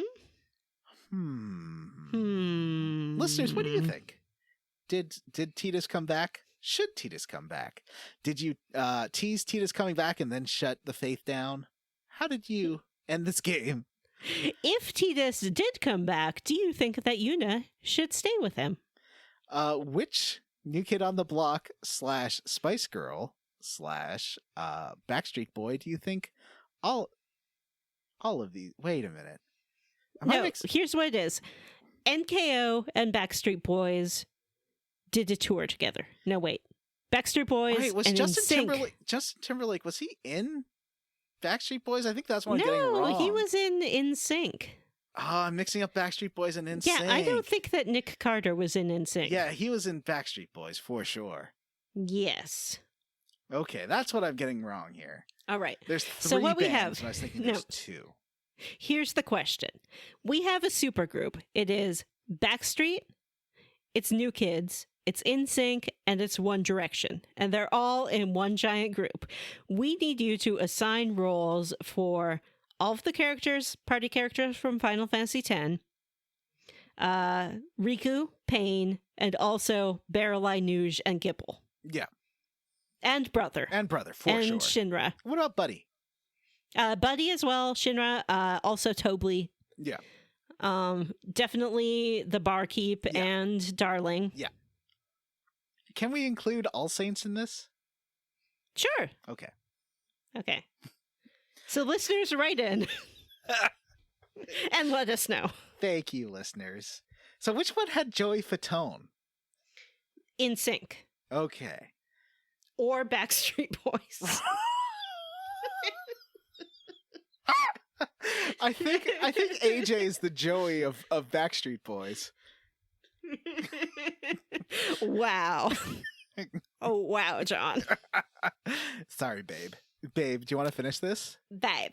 Babe. I know for sure that Brian was the lead singer of Backstreet Boys. Okay. Brian? Brian. There's no Brian. Is it Brian? All right. So, bullshit minigames, just blitzball, really. I think I went over it. Yeah, there's the whole puzzle, but that's like I think we've kind of decided that puzzles aren't mini games, right? Puzzles ain't games. You can still play all of that bullshit on the Calmlands if you want to. Mm-hmm. I don't know. I mean, it's so fat with them. It's so fat. Yeah. And maybe before we talk about next time, we can say whether we are squarely against or roundly for Final Fantasy X-2? I am. Ooh. I don't want to say I'm roundly for it, but I am. But that's with a huge proviso / condition that it's not a great game, but I love it. Yes, if you can accept this game for what it is, it's great. I also think it takes a long time to start really liking the game. Basically, as soon as you unlock Psychic, the game becomes a lot better. Because it gets way easier. Yeah. It's it's just a nonsense game, but I love that about it. Yeah. And it's very like bubblegum, technicolored musical romance, and why not? You know? Yeah. There's so many games out there that are like, I'm Gritty McGritterson, and I live in a dark city, and my wife is dead. You know? And it's like, give us one of these games sometimes. Just have some fun. How Just many some games gals on the road having fun saving the world. How many games are there about a woman getting over their ex? Not a lot. Not a lot. I think that is an excellent part of this game. I like. Okay, let's talk about the parts we like and the parts we didn't like. Because I think because we both really like this game. We do. I don't like the jumping, which is far too much of this game. Mm-hmm. And I don't like I think the non-linearity isn't a plus. I would have liked this game if it was a bit more linear, I think. I like a non-linear narrative. Okay. I do like the dress spheres. Me too. Any job system I love. Yeah, I love unlocking the skills and building them up and setting your garment grid to decide, like, you know, what needs to be next to each other for optimization. I do like just a bunch of little moments, like when Tobli crashes that speeder. I remember that so fondly. The reveal of Darling is pretty wonderful. All three concerts, really. All three concerts. Anything with Leblanc is amazing. Yep. Like, anything that the Leblanc Syndicate is involved in is just top tier stuff. This it reminds me a lot of Rogue. Oh, did you say if you're roundly for or squarely against this game? I am roundly for it. Oh. I like it very much. Well, that's good. It reminds me of Rogue Galaxy, but with a better combat system than Rogue Galaxy. Yeah. It's just like, it's silly, but it knows it's silly. Right. And it's meant to be silly. It is. I don't like how male-gazy the camera is. Yeah. Could have done with fewer upskirt shots. But, you know, that's Japan for you. What are you going to do? There's not a lot of, like, hunky gaze, like of gaze at the ladies, you know, or from the ladies to the guys. Right. There's I felt like when they really became in sync at the end, that was the only time where it's like, look at these hunks all working together. I think the game could have had a little bit more of that. Yeah, I wonder if they were originally conceived to like all kind of pair off with the female characters at the end. Yeah, you know, because there is definitely one for each of them, except at the end there you can get a secret for it. But I do like that none of them get with the girl. No, the girls they don't. Kind of go off and do their own thing. Yeah. And they love it. Like they're just clinging to that ship, having a wonderful time. I wish the game was a bit more polished. Like that it really reuses so much of the first game in a way that I didn't like. I hate the idea of going through each zone every chapter. That part I didn't like. But I think it's worth the concert's so good and there's so many everything with Leblanc is so fun. So yeah, I'm roundly for. But it's not for everyone. Yeah, don't take it seriously. And the jumping system is gank, but what are you gonna do? Yeah. They tried. They did try. And I did like this kind of hint about Final Fantasy X-3. Would you rather Final Fantasy X-3 be about Riku's adventures or be about the adventures of the three guys? Why not both? That's true. Riku could join forces with Nuge, Barreleye, and Gipple and go on fun adventures. Yeah, but I really like Riku a lot, and I would love to play a game with her as the central figure. Yeah, she's a lot of fun. She's optimistic. She's funny. You know how Final Fantasy VIII was kind of sold as the romance Final Fantasy? I feel like this one does a much better job. Definitely. Although I do like most of all the women in Final Fantasy VIII. Like, we'll get there eventually, but the one girl who's super Riku-y, like Sylphie. Mm-hmm. And I really like Quistis, and I really like Renoa. Yeah, Quistis is my favorite. She's great. She's relatable. Yeah. All right. Well, next time on Square Roots, we're going to finish the first fog cycle. Of what? Persona 4. Yay! That means getting to 429, dudes. Yeah. Play through till April 29th.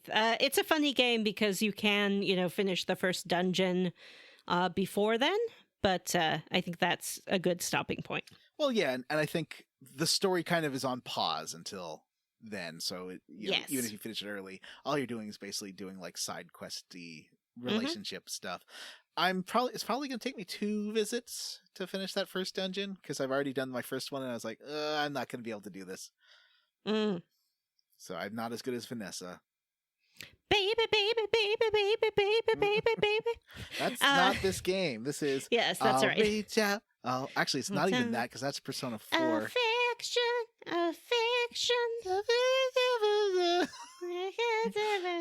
Yeah, yeah, I think it does the reach out for the in Persona 4 Golden. It does reach out for the truth if you get a surprise attack on the enemies, but otherwise it's got like a different main battle song.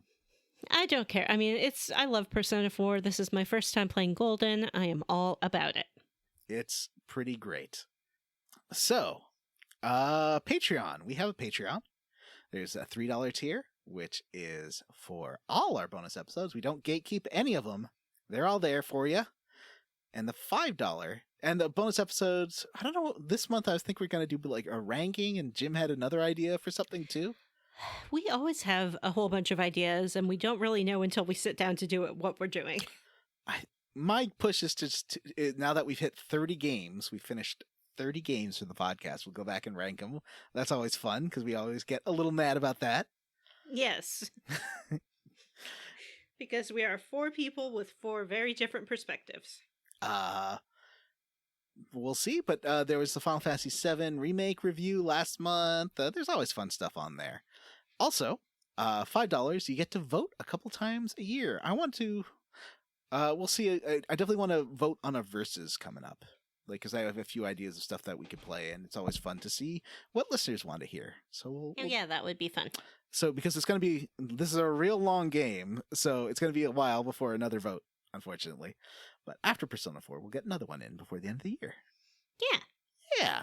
So that's what $5 gets you. But no matter what you pledge, $1 or more, you get thanked at the end of the episode. So I'll do Jim and me. I want to do Jim. Okay, you'll do Jim. I'll do Matt and me.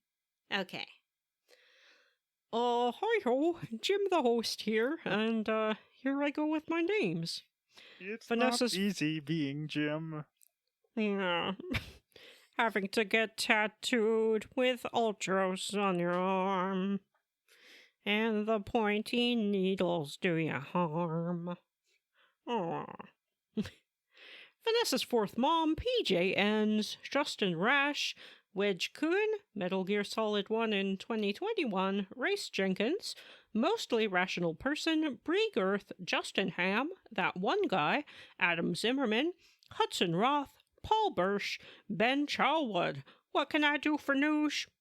Stu Skeel, The Mighty Monarch, Robert J. Defendi, Andy M., Robert M. Palm, Aaron Buckman, Chris Ryan, Sean Walsh, Andrew Leinhart, Christopher Hines, David Green, Miguel Torres, Lexa Varial, OMG, what is this game? Rising Hooper, G. Bailey, give me Persona 4 in 2020 or give me Jim's place on the podcast. No, I will not give up my place on the podcast. Jake Dickerson, Matthew Newland, Devin Sloan, and Chibumpkins. That sort of devolved into like a high pillow voice.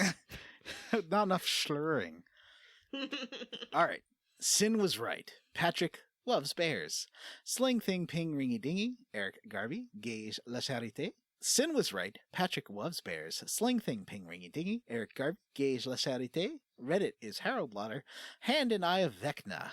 Jonathan Ellsworth, Tracy Tanoff, Hexagon, Mary Queen of Scoffs, a slightly chubby Wakka, Ryan Miller, Rusty Kamada, Jared Collins, Wash in the Wind, Amanda Douglas, Two Dark Knights, a White Mage and a Pizza Place, Andy Smith, Citrus C, Tom, Cyril the Wolf, Sean, Jordan McNeil, Joseph, Andres Rivera. Beaglesaurus is taking out a subprime mortgage loan from Get Good Nuge, Vanessa's mom, Christian Go, Isaac Wright. Alexander Jokic, Laurel of the Clairol, Michael Crawford, Joshua Bennett, Saving Sid, Mr. Mallard, Wonder Swan, Stephen Crock, Galendo, Aaron Little, Nathan Poirot, Brian Pitt, FFX2 is the WarioWare of Final Fantasy, A Cup of Coffee, Captain Awesome, Robert T, Scrumpy Baggins, Grey Code, All Alona in the Time of Corona, Benjamin Avner, Tyler Petty, Chris Wilder, the Phantom Scofflaws of the Opera, Matt Jorgensen, who just got Matt Jorgen married.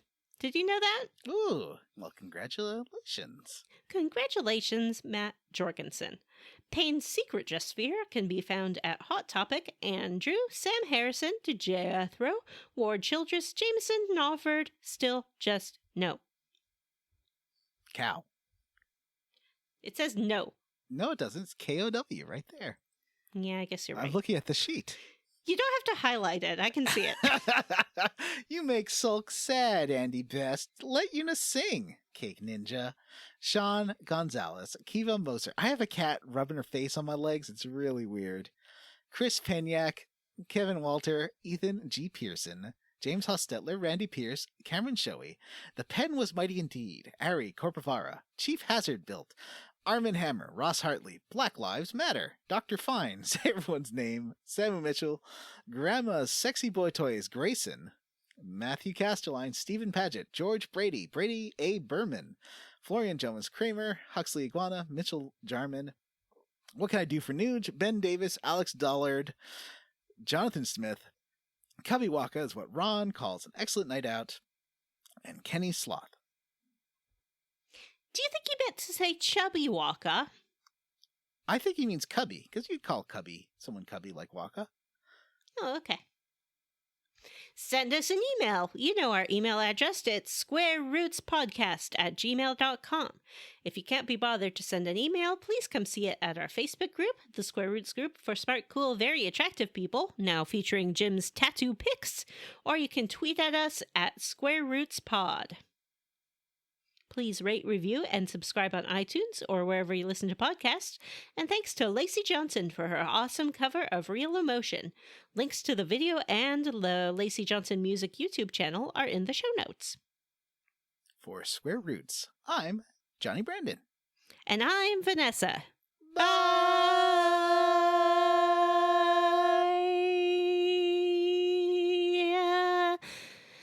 Bye. 1,000 On words. silver wings. Johnny will fly. Babe, babe, I love your voice so much, babe. Yeah, babe. I'm gonna save the world with love. Want to go to Sonic's, babe? Let's get milkshakes. Babe, that sounds so good. That's Oh my amazing, god. babe. You're trying to make me fat. Babe. Bye. Bye. What can I do for you?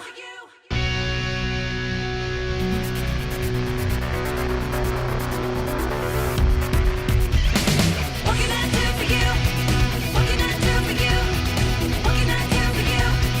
I can hear you. What can I do for you? What can I do for you? What can I do for you? Far beyond the hazy borders